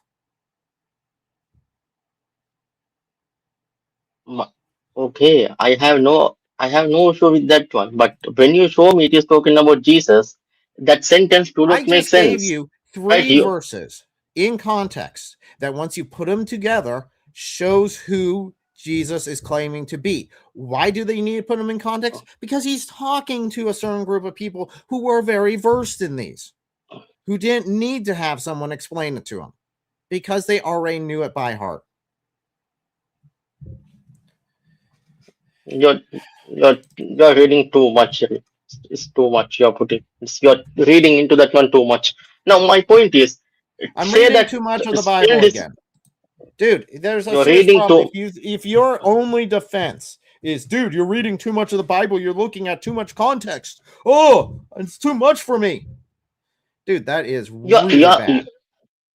You are reading your theology into the That is Bible. shameful. Here it's telling two Lord. Nope. You're talking about two identity. You are too much. So anyone can understand. What you're telling is not even close.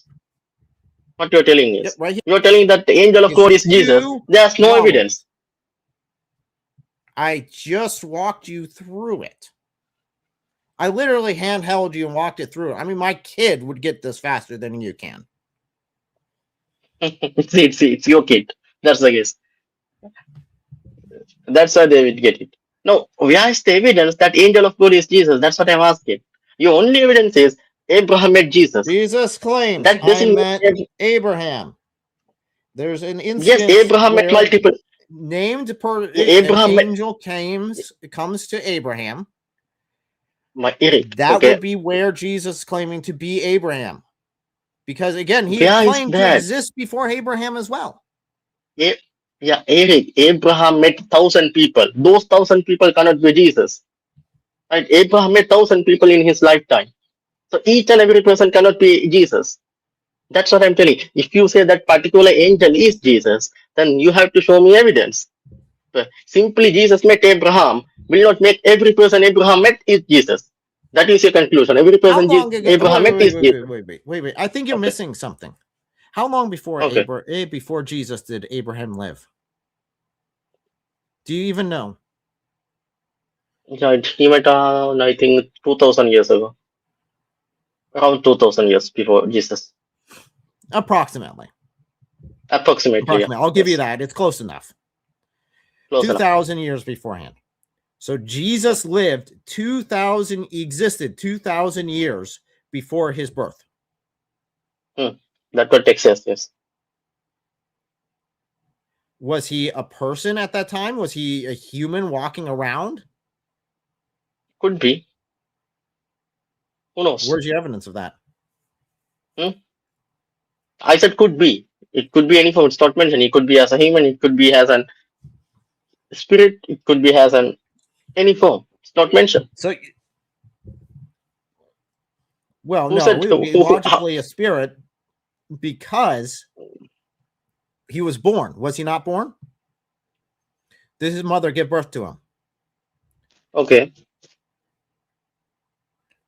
Okay. Well, then it's a spirit. Okay. Go ahead. Can be a spirit. Okay.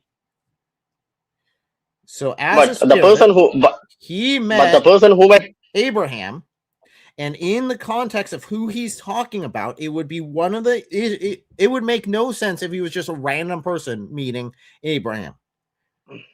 This again is who he's talking to are people who are versed in the Torah. Because of that, it would have meant something to them. The very fact that he points to that and says, hey, before Abraham was, I am. So I existed before Abraham. I was there when Abraham was alive, and we talked. They would have to have some sort of context to that. The only time that you would see that is this angel. And on top of that, when he says before Abraham was, I am, which is Yahweh, which is what they immediately picked up stones to stone him because they believed he was claiming to be God. So the context was clear that he was claiming to be God. He claimed he was Yahweh. And here we have a situation where there's a Yahweh on earth calling down fire from Yahweh in heaven.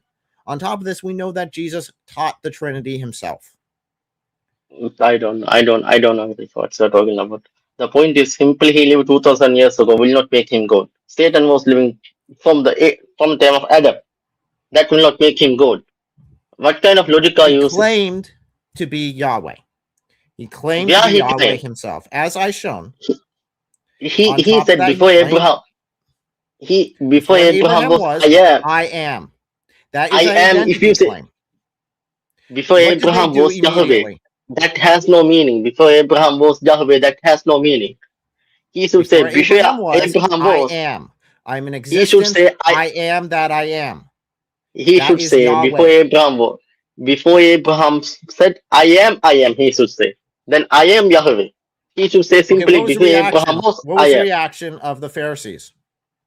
We read the They section. pick What up was the reaction stone. of the Pharisees? Why? They pick up stone. Because Why? Jesus claims some to be, yeah, Jesus claims some to be non-human. Human cannot live beyond 50. So when he claims some to be he's a non-human, they pick up stone. Because human do not live beyond 50 years. That is exactly what context says. No. They That's why he stoned him. you're not even 50 years old. How can you be Abraham? It doesn't say Yeah, that people only live to be non-human. 50 years old. Yeah, Anything that's a that lives non-human. beyond 50, Yeah, 50 he's a years non-human. is They non-human. understand. The Yeah, only non-human. If you're, thing in Jewish law, there are a couple of things that you would stone for. First of all, would be adultery. Was Jesus claiming to be screwing women outside of marriage in that passage? no. No. Okay, well, that I would agree that that's stupid. That no, is obviously not. He was claiming an identity, right? Before Abraham was, I am. That's an identity claim. The only No, it's not. identity claim that No, it's not would be identity claim. stoned for, it's not. No, yeah, even if What he is claimed to it? be Mashiach, he will. Even if he Then claimed to what be is it? Mashiach, he will be. Yeah, he is talking to be non-human. That's what non-human is identity claim. He's claiming to be So, someone who. so you're saying that they would stone anyone that claimed to be non-human? Yeah, non-human No. because he's talking Where someone the Jewish some law kind of, is to stone anyone that claims not to be human? because non-human can mean so many means. He meant someone like some kind of magician or something like some kind of sorcerer. No, that would still be human. These should Magicians be would still killed. be human. Yeah, Where still they're does human, it but they say have. here? No. You caught yourself. You caught yourself, and this is where Okay, you're screwing up. okay. Where does it say they are following the Mm. Jewish law? Where does it say that you should stone or kill anyone who says that they aren't human? Because only the Jewish time it says, if you claim blasphemy, then you should be killed. It doesn't even say, if you claiming to be God, you should be killed, stoned. Yeah, it say you should be God, you should be stoned. It is if you claim to be blasphemous, then you should be killed. Blasphemy can mean multiple ways. If you claim to be Mashiach, you are blaspheming. If you call to be Blasphemy false only prophet, means one thing. When it comes to identity, blasphemy only means one thing. That's it. okay, but Claiming to okay, be God. That's no, blasphemy. okay, show me That's evidence. Jewish blasphemy, bud. No, it's not. That comes If you from the claim first to, commandment. if you claim to be false prophet, you are blasphemy. If you claim to be false messiah, you are blasphemy. If you claim to be someone other than magician or Where does sorcerer, it say you that? are blasphemy. Where does it say it? Give me anywhere that the Torah says that. You're making claims. Where is it? Give me the proof. Yeah, that Give is me the the meaning of reference that says if they claim to be a that is the magician, meaning. stone them. Where does it say that? That is why if you are blasphemous, you have to show him. Okay, that is a blasphemy. Where's it? Blasphemy does not mean only God. What kind of Where what does kind it of say? human Okay, where claim to does it be give God? that definition? Where does it give that definition? That is the meaning of blasphemy, right? Blasphemy then do not Okay, mean only God. dude, What kind of where human will does claim it to be give God? that definition? Blasphemy? Okay. Where does it give that definition of blasphemy? Where does it give that? Okay. Because the Jews, according to them, it was blasphemy was claiming to be God, which is what they picked up the stones to kill him over. Okay, can you show me You're evidence? saying that Blasphemy is blasphemy only can God. mean anything in existence. Okay, where does it say that? Okay, let me.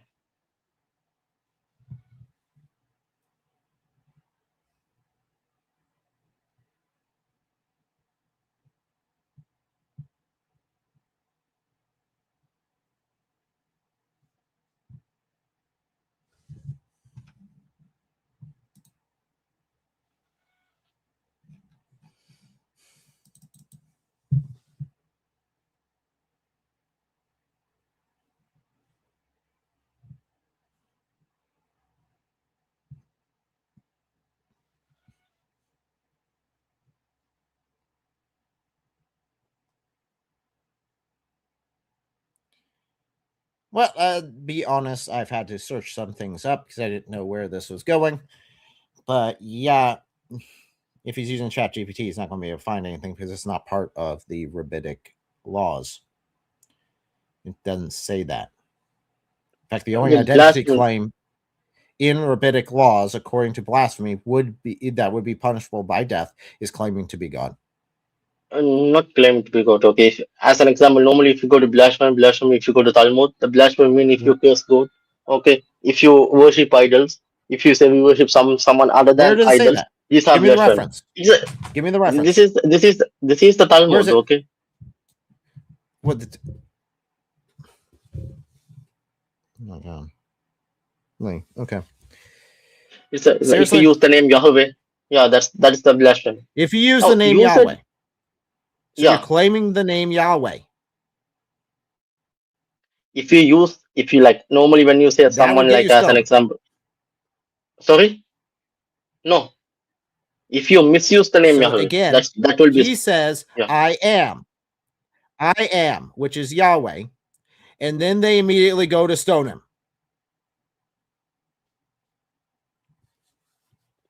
If you misuse the name Yahweh, then that is way of killing. Okay. He never claimed to be. If I say I am Yahweh, I would be stoned for it. Yes. Exactly my point. Now, if you say I am Yahweh, Jesus said he did not say I am Yahweh, that's the point. He says simply say Yahweh. That's the point. I am, which is I am in Yahweh. He said before Abraham Yahweh. That is the meaning. Before Abraham Yahweh is not claiming to be Yahweh. When he's claiming an identity, yes, that is what it is. Let me ask you a question now. He is misusing the Yahweh. That's why he claimed. That's why they're stoning. They are misusing. That's why they're going to stone him. Is because they are misusing the name. No, he claimed to be not Yahweh. He misusing the Yahweh. No, he's not claiming. He's misusing. I am. Before Abraham was Yahweh. So he is telling Abraham the Yahweh was before Abraham. So will not make it. That will not make this Abraham. What's your point, you're saying that he's just claiming that Yahweh existed before Abraham? Yeah, he's misusing the name. Yeah, that's why according to interpretation. How on earth is that misuse? Give me the Jewish reference that says that that's a misuse, saying that Yahweh existed before Abraham. The misuse means if you use the name Yahweh without any formal way, that is a misuse. Normally, Jewish law they don't pronounce the name Yahweh.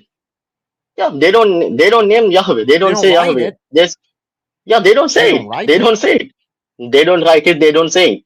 Whenever they say Yahweh, they mention Hashem. They don't say Yahweh. They don't name. They don't pronounce it. Okay, there is no Jewish law that says if you say that Yahweh existed before Abraham, which is what you really wanted to say, even though that's not what it says, then you get stoned. There's no Jewish law. That is a misuse. You cannot misuse Yahweh name. You cannot simply say the Yahweh name without any proper meaning or proper right. Okay. Jesus, according to you, Jesus said something. Jesus is considered to be a rabbi. He's considered to be a teacher. And he says, as part of his teaching, that Yahweh existed before Abraham. That is the meaning, right? You're telling me he's going to get stoned over that. I am telling here, according to my understandings, I already said that here I am. Do not mean Yah. Okay, my understanding. If you say that Yahweh existed before Abraham, you should be put to death. Yeah, Eric. Okay, my understanding should be here in that context. I am do not even mean Yahweh. Same as a blind man. I don't care about your made-up context that you're running from because you can't deal with what it actually says because you've got to reshape the entire sentence in order to make it justify what you want. Okay, let's go to the original. I am. Okay. First, let's go to the original topic, Isaiah 42. Okay. Now we have spent so much time here. Let's go to that original topic, Isaiah 42. Okay. Because we are wasting so much. We are going on. We're going to do this real quick. Okay. Answer these questions. Very simple. Okay. Who is the first? Before anything, who is the first? Who's the first? The God. That's Allah. Allah's the first. First in which context? Which context? Right. There's First no in, like who's if I claim that I am the absolute first, who am I claiming to be? absolute first of creation or first of creator? Which I'm first in Do multiple not contexts. worry. Do not fear. I am the first. I am the last. If you're talking about that existence, Who am I yes, claiming it's to a be? God. Am I You're claiming to be a God God. or am I claiming to be God Almighty? Because those are two You're of claiming Allah's names. okay, first and last. The first First and the and last last based on existence. is Yes, Allah's names. that is God. Yeah. First Not on and last existence. based on It just says existence. actually the Arabic is just the first. Yeah, the And first, then not there's the another first, one, the the first. last. So those are two. Yeah. Oh, There's no yeah. in existence. No, there's none of that added there. Okay, go ahead. Whatever. So if I were to make that claim, would I be claiming to be God? Yeah, yes. Okay. Right here. Okay. Go to the entire context. I know the verse. Go to the context. Jesus never claimed to be the first last. He is claiming to be someone who came from death. The first and last who came from death. That's what he claimed to be. Where does it say the first and last that came from death? Yes. Where does He's it say telling, that? fear not. Okay, let's see. Let's say the fear not. I am the first and last and the living one. I died and alive. I am live forevermore. So he says, I died, I came back alive. I am the first and last who died and came back alive. And he's telling I'm the first Mashiach who died and he came back alive. That's what he is telling. Nope. He's not. That's what he's telling. Literally telling. There's a I break in died. the sentence. And behold. Stop lying. There's a break in the sentence. Don't be dishonest. Don't be dishonorable. Read what is there. Don't lie. That's what's telling. He died and he came back alive. Do not lie. It's not saying that. Stop reshaping the words to meet what you desire. Stop corrupting. That is the context, right? Yeah, I died and he back. It's really literally I died and read what is there. Stop adding. I don't add anything. Words to it that doesn't exist. You're shoving words in Jesus's mouth. You are disrespecting Jesus Christ. Stop it. He literally said, right? I am the last. I am the living one. I died, and I am alive forevermore. The first. I am and the last. And the living one who's supposed to have that existence. Why don't you ignore the next sentence? Why do you ignore the next sentence? I died because the next sentence and I am is alive. the second part. That is the same context. The first sentence. You want to take the second sentence and put it in front of the first sentence. That's what I am telling you. We have to understand based on the context, right? But what is the context? This is identity that he is claiming to be. The first and the last is God Almighty.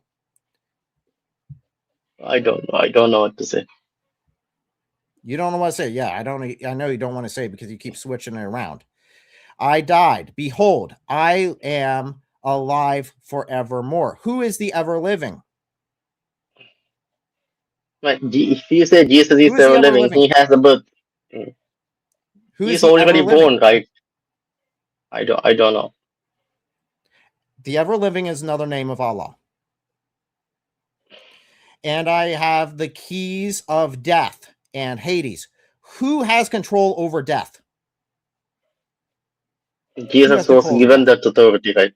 Jesus said he was given that authority. He do not have it. Where does it say he was given? He said, Jesus said, I have given the authority from the Father. I can do nothing myself. If he can do nothing myself, he's Lord. Where does it say? Well, no. You're adding words. You are a liar because you keep adding more words. It's literally in the Gospel of John. I have been given. Oh yeah, all authority has been. Yeah. The keys Jesus said, of death. He said, I have been Has given all keys authority. of death. He So has, does I it- have, are he you said, I saying- have been given, he said, I have are been you given saying all that- authority. He said, I have been given all authority. That's mean including keys of death. If he's given something, how can he is God? God has everything. You don't need to give something to God. If he's given something, if he cannot do anything, then how can he be God? Little bit of common I sense. can do nothing of myself. Can you do something independent of God? Jesus, I can, yeah, as a human, I Answer can my do. question. Answer my Okay. question. Okay. Can you do something independent of God? But I'm Nothing. not No, I asking can. about God's will. I'm not asking about God's authority. I'm saying, do you say the same exact thing that Jesus says? I can do nothing of myself. Yeah, because I don't have the power. So you can God do is the one given nothing me. of yourself. I can do nothing myself because God has been given me the body. You have Everything no is given free by will. God. No, You no, have I don't have no any free power will to at do. all. It's You not have no talking free about will. free will. You It is cannot make a choice. You are an absolute and complete slave. You are, I am under. according to your own theology, worth nothing more than a slave. Okay, now what's the That what you're point? telling Jesus me? and Jesus is You have Jesus no is same.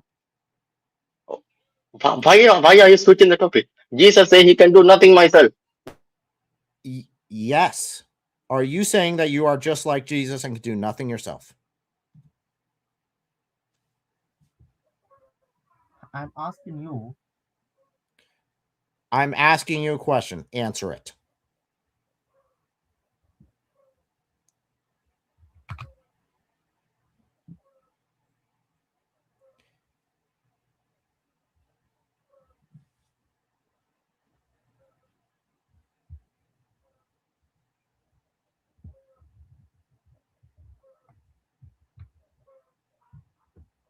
Can you do anything by yourself?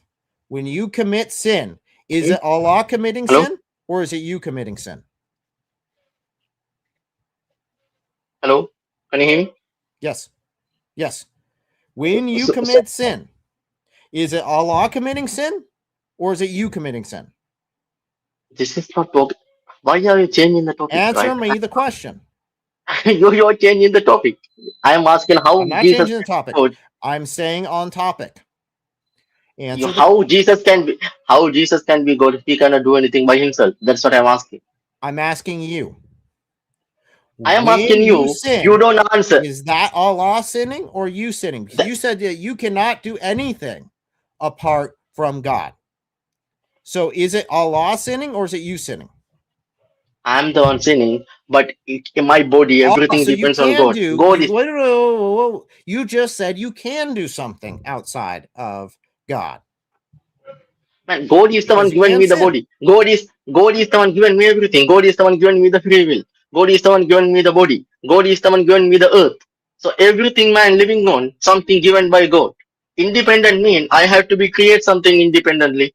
I should be able to do No. something independently. That is the independence. I'm I do. asking, I'm completely. Can you act independent of God?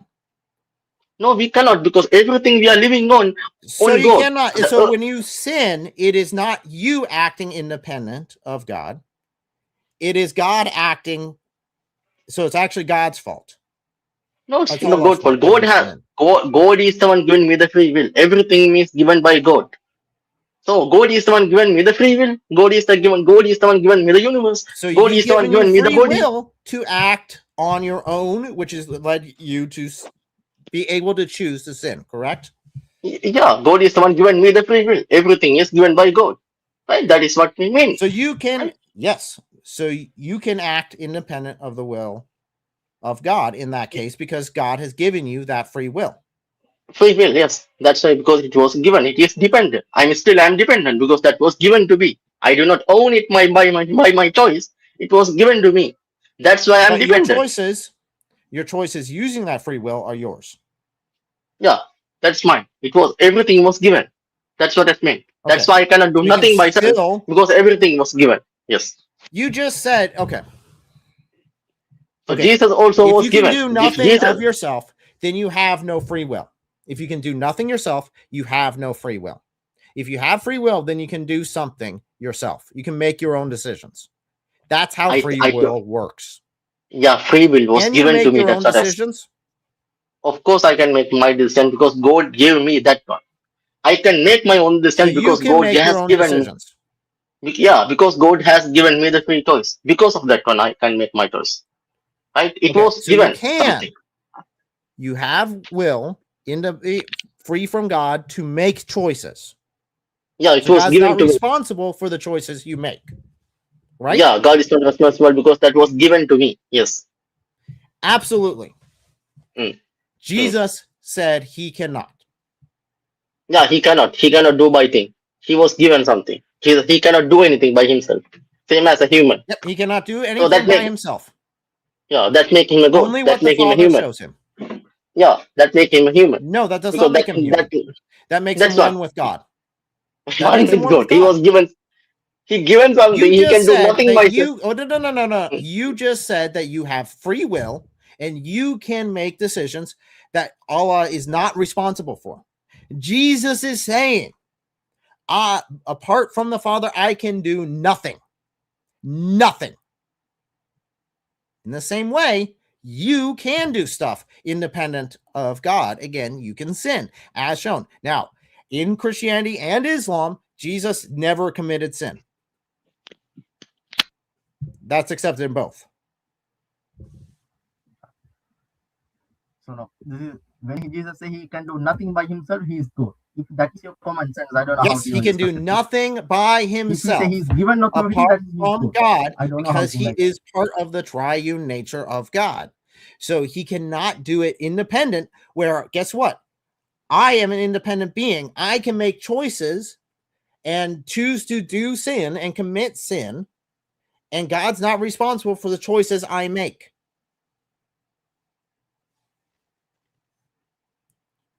My point is, okay, if Jesus can do nothing by himself, how will it make him God? That will make him a human. God can do Absolutely. everything by himself. Nope. How much twisting Again, you are doing look in a at the single context. sentence? He is saying, I cannot do anything myself. Yeah, if he Apart cannot do from by the anything Father, I by can do nothing myself. Apart from the Father, I can do nothing of myself. You have told me that you can do things apart from Allah. no, I don't say that one. I said we can do I can do nothing myself Then without God. every sin you have ever committed is actually Allah's sin. And you follow a sinful God. Condemn Allah. Eric, don't you use a little bit of common sense? I told you I have given because yeah, he has Eric. made you commit sin because you cannot act independent of Allah at all. He has committed sin. Eric, I told you I have given the free choice. Okay, same as you guys. You are given the free choice. When you can act independent of Allah, you are not bound to the Father like Jesus was. Jesus is bound to the Father. He is bound to the Holy Spirit of himself. He can do nothing because he's part of the triune nature of God. Okay, then Father also can do nothing. Okay, then Father also can do nothing because Father also bound to Jesus, right? Father can do nothing by himself. Father also. Nothing by himself. Absolutely. Oh, where I say that Father can do nothing by himself? Where I say that? Can you show me where Father can say I can do nothing by myself? Can you show me? You want me to force a direct quote on God? Man, you really hate God. Now Allah's your little slave toy, isn't he? See, you don't have an answer. Because now you can demand from God his words. What position do you have to demand words out of God's mouth? No, you said Father cannot do. Are you more authoritative than God? Why are you changing the topic now? You just said Father can do nothing by himself. Show me. I ask you, show me the evidence. If you make a claim, Jesus says, I can do nothing apart from the Father. So he can do nothing apart from the Father, which is your point. Guess what? You have already admitted that you can. Because you have free will, you have the ability to choose to sin. And I would agree with you. Okay. Now tell me, okay. How about you? can you do anything apart from the Jesus? Can you do or not? Absolutely. You can do something. You have free will. Same thing for me. I'm telling the same thing. Okay, you have free will. Yes, I have free will too. Right? Same like you. I agree. Jesus says he does not. Okay, he does not. For that he do not have free will. He does not. He is apart from the Father. He can do nothing. Okay, then if you say that means Jesus can do nothing, then to be consistent, Father also cannot do nothing. Holy Ghost also should not be able to do nothing. Apart from each other. Apart from each other. That okay. Section. Apart from each other, no, because they are triune. Okay, then why Jesus say in the Garden of Gethsemane, your will to be done, not my will? Why? Excellent. I love that phrase. Why? Why Jesus telling? Exactly. Why? Okay. Why? 1,000% why? Okay. What happened in the garden? Right. What now, happened if you in say the they garden can, at the beginning of time? Jesus, what happened no, in the garden at the beginning of time? I'll answer the question myself. What happened at the beginning of time with the I'm first not talking Adam? about the Jesus is referred as the second Adam. Why? Okay. Because he fulfills where the first Adam failed. Where the first Adam failed is when he said, "Not your will, but mine be done." By acting in rebellion, taking the fruit and eating it. So he is taking his will above the Father's. In the case of Gethsemane, he is undoing what the first Adam had done. And that is what led to the cross. That's the Christian message. No, that's not a Christian message. Jesus is God. Yes, Adam is a human. Okay. Now, if the Jesus will and the Father's will are same, then why Jesus say your will to be done, not my will? Because if you say Jesus cannot do nothing by himself, okay, then Jesus cannot say my will shouldn't be done. No, he did not say that. Okay, man, you Again, just said. I just gave you the context, and you're running from it. I just showed you what he was doing. It was symbolic of what originally happened. The original sin he is undoing. No, it's not. Again, he is not acting independent of God. He's not doing anything independent of God. He's not doing any independent of the Father. He and the Father are one. Then why do you say context? He is then going to the cross, as was the original concept from the beginning when he entered into creation. Okay, then why he was back to Genesis. go to the Garden of Gethsemane. Jesus was sad. He was worried. He did not need to die. Why he was worried? Why he was sad? Why he did not need to die? Why he said, "Take away this cup away from me"? To die. Where does it say he does not need to die? That's why he said, "Take this cup away from me." What does that mean? Take this cup away from me. What does that mean? Take this cup away from me. What does that mean? Your will be done, as in mine. Yeah. And he did the will of the Father. He did it again in going back to the original garden as the parallel. In that garden, the fall was a rebellion against the will of God. And in this one, you see the second Adam not rebelling in a garden to the will of God. It is meant to be a parallel between the two. I'm telling here why he was sad, why he was worried, why he said, "Take away this cup away from me," if he cannot do it. You are telling here Jesus cannot do nothing myself. So much he would have done it. What? Why are you changing the topic? I'm telling your point is Jesus cannot do nothing by himself. I have already explained this over and over and over again. You explain nothing. You confuse yourself. You confuse yourself. I'm asking you if you say Jesus can nothing by himself. Then I've explained to you the parallel that's there. It is very obvious why he said it. It is very obvious why he did it. To anyone who's actually studied the actual scriptures, it's very obvious. What makes no sense is within Islam, him asking that and then God not doing it. And my point is, why he was worried. Allah is just your slave. Okay. No, don't change the topic. Okay. He was sad. He was worried. He was troubled. And he said, "Take away this cup from me." Then why? I'm asking why. Why Jesus came to die? But he don't need to die. Did he then do something independent of the Father? That's exactly what I'm telling. If Father he want him to die, if Father want him to die, he should go and die. He cannot say, I don't need to die. If he said I don't need to die, he's acting Where does independently. he say I Let's don't go. need to die? That's Where why he does said say take away that this I stuff. do not need to die? Because you He just said gave take a away. direct quote. Give me that direct quote. I don't want anything else other than that direct quote, or you are a liar. Man, take away this cup away from me. What is that? I don't need to. Yeah, that is what he meant. Take away this Nope, cup that's away not a from me. direct quote. Again, You don't need to. man, You don't you're need really to. bad You at don't. lying. Dude, at least look up the references first. You don't need to lie Hey. so bad. When you're called out on such simple things, I know that your God is the greatest of all deceivers.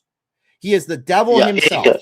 I know that you're a slave to that devil, but you do not need to lie for him. You do not need to deceive for him. You keep insulting because when you don't have an answer. What is the meaning of take away this cup away from I already me? What is gave that? you an answer over and over and over again. The only thing is, it doesn't fit in your little head. That's the problem. No, you don't say anything. If you say Jesus cannot do anything independent of the Father, he cannot do it. That you're making up words, adding words to what is there, and trying to put a twist on it that's not in the scripture. I don't know. I don't know what to say. Because he did not say, I do not need to die. He did not state that. That's what he meant. If you look at what that's what he meant when he said everything he did was right in the will of the Father. Right in line with the will of the Father, just like he said. Then that's what. Nothing he did was outside of it. He said he was troubled. He prayed 3 times, take away this cup away from me. What does that mean? What does that mean? And then what he meant by that? Take away this cup. What is he meant by that? Did it happen? Did it happen? Yes or no? It didn't. Did it happen? Did it happen? According to us, yes. According to Islam, yes. God took that cup away from him. Happened 600 years after the event. Yep. Right. The lie that came along 600 years after the event. Yeah, it's garbage. There's no historical evidence. According to history, if we know anything about history, we know that Jesus Christ died upon the cross. It is a well-documented event by eyewitnesses. So there is no question that that is what happened. Now, you can say that, well, Allah deceived everyone and made it look like Jesus died on the cross. And at that point, that's just a garbage statement anyway, because you could just say anything in history. Allah just made it look like what you guys believe it. It really was this. It's not good enough for me to take with any amount of seriousness.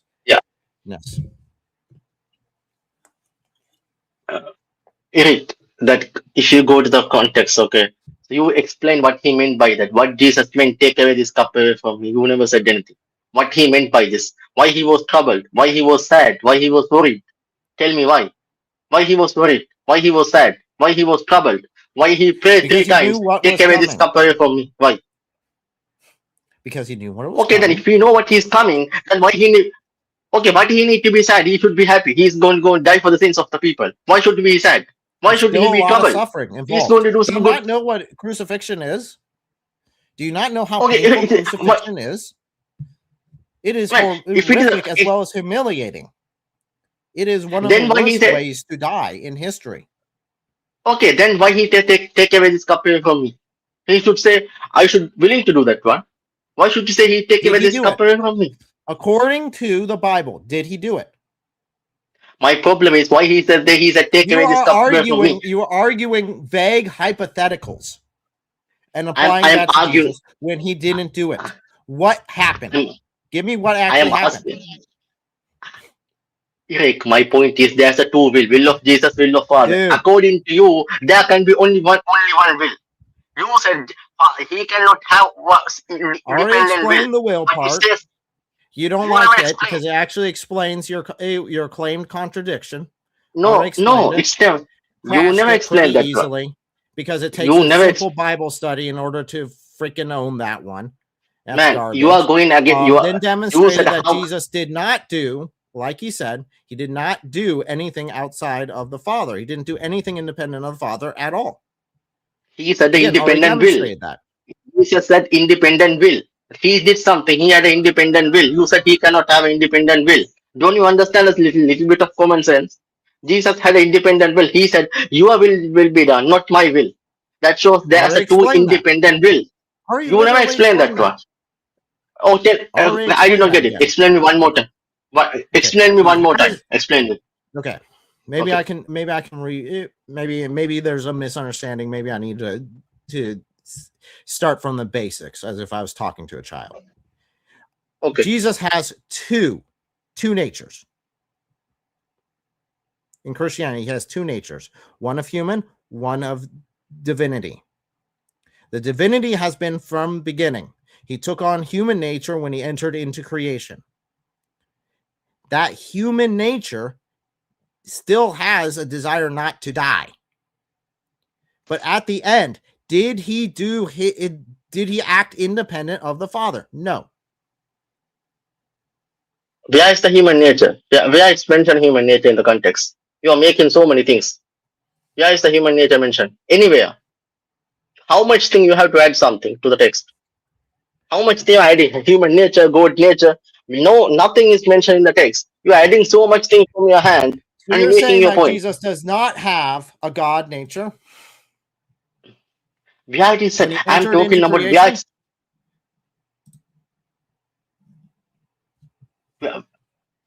how are you making so much Are this you claim, just adding not so many able things? to comprehend this? Because it seems pretty basic. Maybe we should read John 1.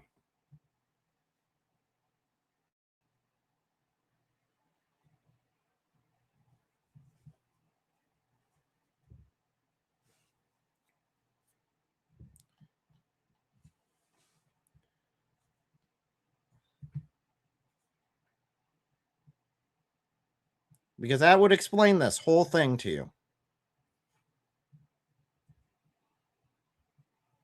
Again, you need to read the context first. You can't just jump to the middle and be, oh, well, he says this one thing and I don't like how he says this one thing. Or, oh, it seems to contradict it. Therefore, obviously it must contradict it continuously. The Bible is not like the garbage Quran. It does not just give you little snippets. It gives you an entire story. And you have to keep that continuous story from beginning to end.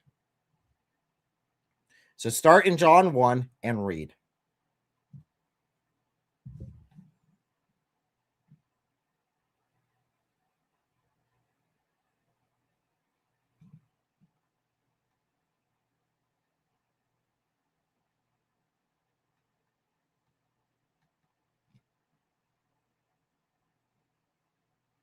If you're talking, you're still muted.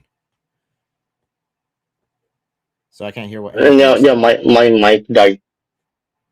Oh, yeah, okay. yeah. I also did not hear what you said. My mic died. I need to charge it. Sure, no problem.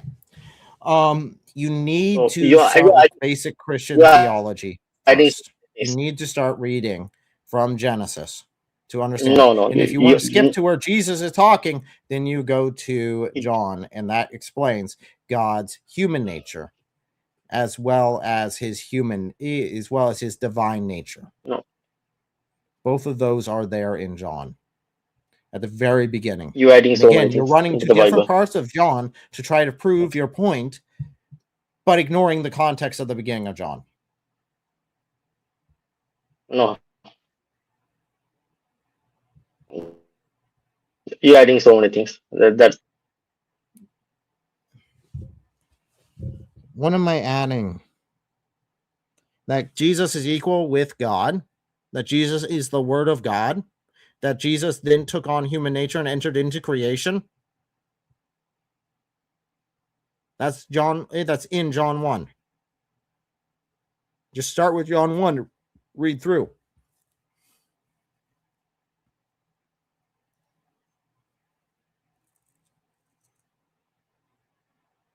And again, you keep running to different sections of John to prove your point and ignoring the very beginning of John.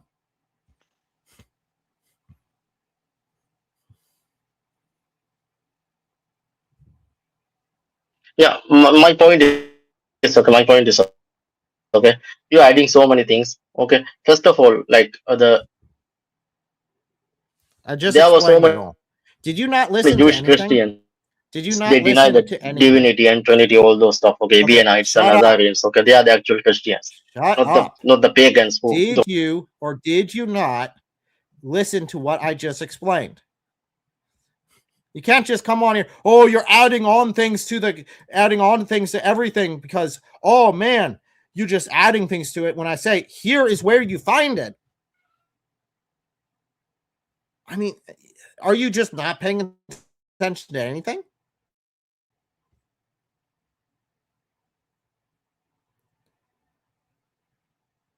I just want to know, are you paying attention?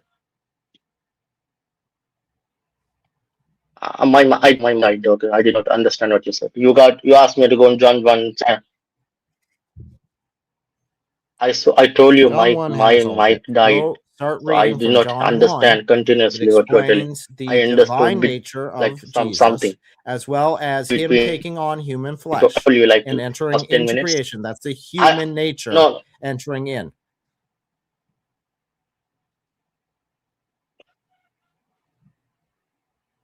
no.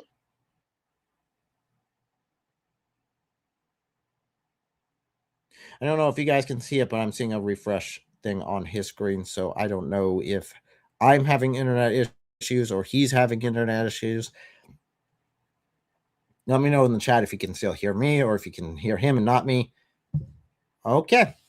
Well, maybe he just got disconnected. I bet you probably just got disconnected. So I'm not really worried about that necessarily. Again, I'm pretty sure I've gone through with him before John 1. So he already knew what it said.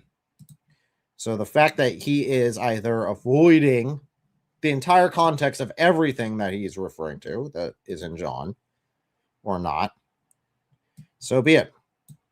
And yes, Daniel chapter 7 would be a fantastic one. I do see that comment on there. I love Daniel chapter 7. Of course, I'm a fan of Daniel in general, but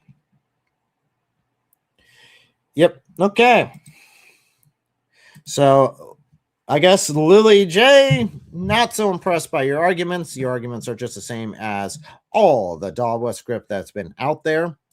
Appreciate you guys coming in. I do want to take a look at the poll and let's take a look at what you guys said in the chat. Again, the poll is Lily J a scammer? Option 1 was 100% scammer, just like most Dawa.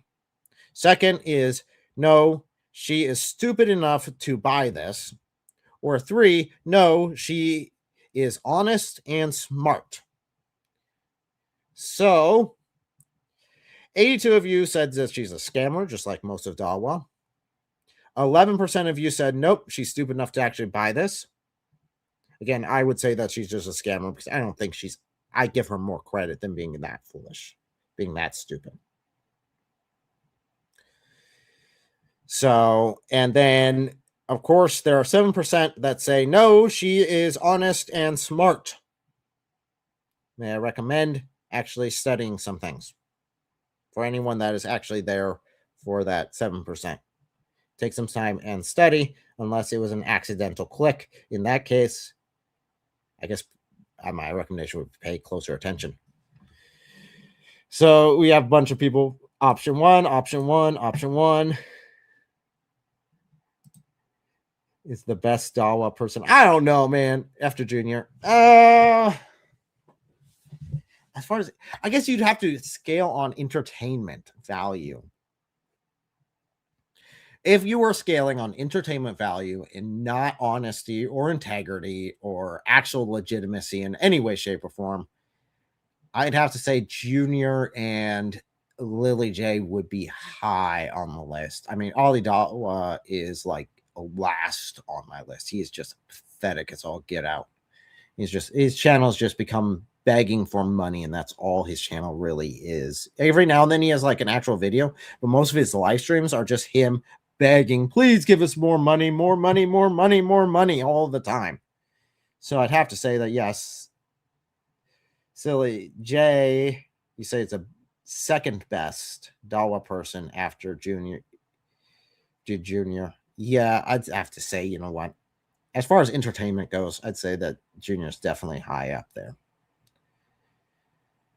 Ali Dawa, not so much. Mohammed Hijab, they're on their way out. I think they are failing faster than say, and by the end of the year, I think they will be not even worth a footnote. Talking about footnote, Ibn Fibbin. Unless he makes up something else. And I do have an event with Ibn Fibbin coming up.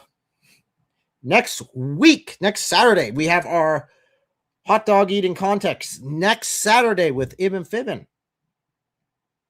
So Uthman Ibn Farouk should be live here with me doing an in-person hot dog eating contest.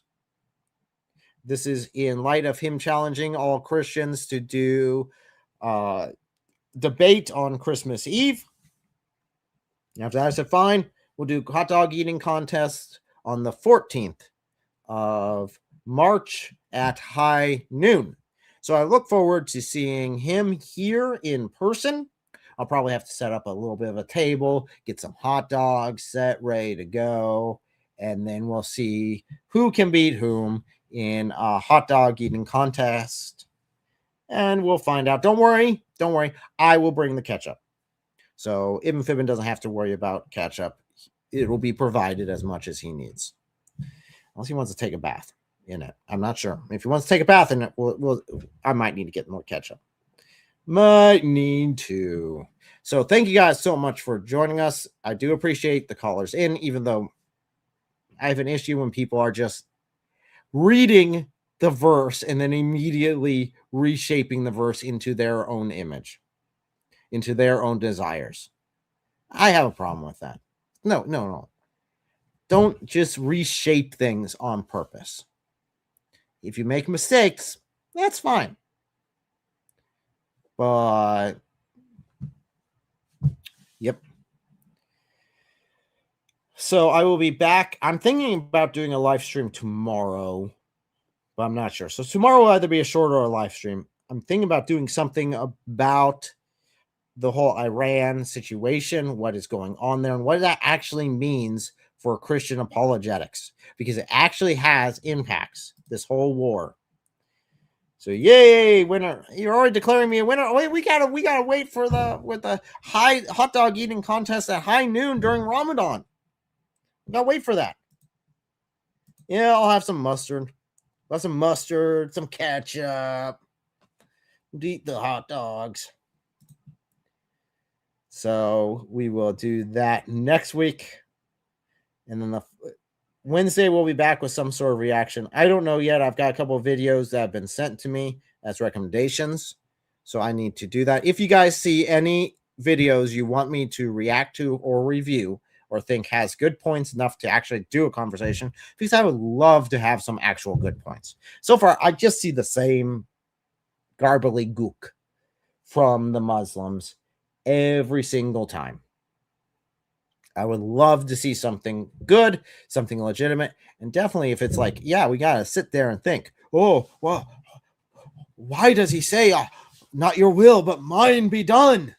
But not my will, but yours be done. I'm like, what? Because freaking look at the context. Look at Genesis. Look at the entire fulfillment.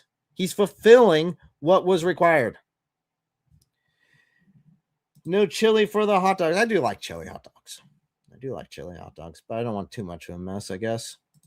And I gotta be respectful after all. I'll make sure that they're not pork. I'll make sure they're not pork. I'll make sure radish are good. Fresh radishes are really good on hot dogs. Chop up some nice fresh radishes.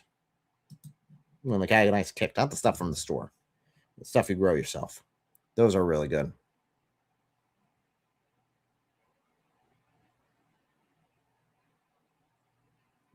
So thank you guys so much for watching and liking, subscribing, sharing. That helps more than you know, and I greatly appreciate you guys coming along. Our channel has been growing something crazy. We're definitely seeing a lot more of you guys come to these live streams. I think the shorts are reaching a lot of people, doing a lot of good.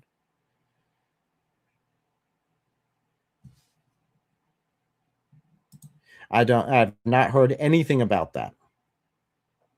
If you My Fairy Tale Life, if you send me an email, and you can find my email, if you guys want to send me video suggestions on YouTube or something to review, you can go to my email. It's on my About section on my YouTube channel, and it is right there. It's lordscrusader@gmail.com, and you can send me off an email. Let me know, and My Fairy Tale Life, if you want to send me that, I can take a look at that, maybe reach out to him, talk to him, maybe have him come on. We'll see.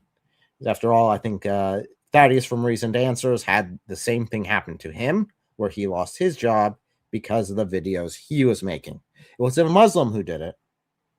It was a leftist who decided he did not deserve to work because of the videos he made. So make sure to go over there and show Thaddeus from Reasoned Answers some subs and some love. And if you want to take a look at how Muhammad was an illegitimate child, their live stream on that is pretty spicy. Very spicy. Mary does a good job.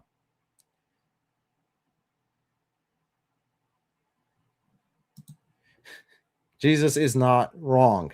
How can we move on from that? Yeah, well, again, that's what the Muslim kept claiming. The Muslim claimed that he was wrong, and obviously Jesus was too stupid to be able to put his words in the right order, because you needed this Muslim to be able to come here later on and reshape his words in order to make it fit his context. He was on Logic stream. Okay. Unfortunately, I don't have... There's a lot of good live streams out there. I just do not always have the time to be able to catch all the live streams and do the research and everything else I need for mine. So thank you guys so much for that update there. Yeah, I don't know. I'll reach out to him.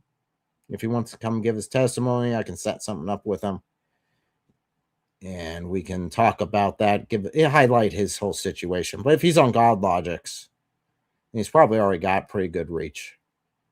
So we'll see. I'm always keen to have more people up. And of course, I'm always open to have people to talk to and to engage, even if I disagree with them. Oh, he has a video reacting to his and God Logic stream. Okay. Cool. So again, send me that. I'll take a look at that. Thank you guys so much for joining us, and I'll see you again tomorrow. And as always, Deus Vult.